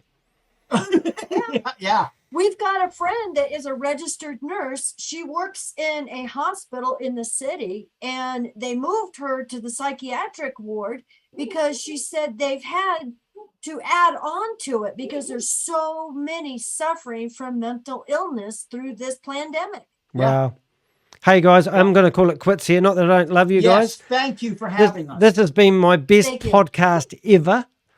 Oh, well, thank you. Thank you. Yeah, I've done 2. We hope it was fun. We hope it was fun. It was. No, it was brilliant. I can't wait to have it come out and all that. So I thank you for your time. I feel like I When know it you guys does- already. Hey? Yeah, and when it does, we'll give it a shout out on our own channel. Oh, please do. Hey, I noticed that you guys don't use your community area in your YouTube channel. Have you tried using that? It really No. works. I've only got 3,500 subscribers, and actually you can share things in the community Well, area. Yeah, here's the problem where we live. We live in the middle of nowhere, and our internet sucks. You're doing it right now. Well, that's because Where have you the got your green cosmic screen? is all in favor of this. My, Because you're recording it. If Right. I was recording this, Right. oh, yeah. we wouldn't have a good signal. Oh, if I right. had called you and was recording it, yeah, we wouldn't have a good signal. All right. We can't do live streams. Yeah, we've tried once or twice, and we just can't do it. Oh, right. No, cool. Well, this has worked out great. So, hey, let's not make it a once-up. Let's if we find a real juicy topic Yes. and you wanted to Sure. debate it, let's get into it, these bastards. That's what I reckon. Yeah, I mean, we That's- can that's expose what I'm them. good at now. Yeah. I mean, and if anyone is watching from the Jehovah's Witness organization and you would like to come on to a Zoom meeting, you're more than welcome to come on and discuss Yeah. and stand up for yourself and put us right, because we obviously haven't got our facts right. Yeah, according to them, yeah. We're lying apostates, you know. Woo! Yeah, I've got a we're the title at ones that last. you should fear. Yeah. Yeah. All right, I'm going to stop the recording. So if you if you had one thing to say to anyone that was thinking about getting into the Jehovah's Witness organization within about 30 seconds, what would you tell them? Run. Run and do your research, because this day and age, ignorance is a choice. Run. Yeah, and they've got no excuse. They can just watch your YouTube channel. That's Yep. all they got to do. Yep. Listen to the ex-members. Yep, and we've done it. It's destroyed many people. It upsets me. I don't even want to go. I just try not to think about it. And they're not going to keep. Yeah. We can Yeah. create awareness. If we save one person's life who watched this video and they get out of it, stop sitting on the fence, get out of that stupid organization and get into a good Ponzi scheme. And if you want the address, Yeah, exactly. yeah. All right, guys.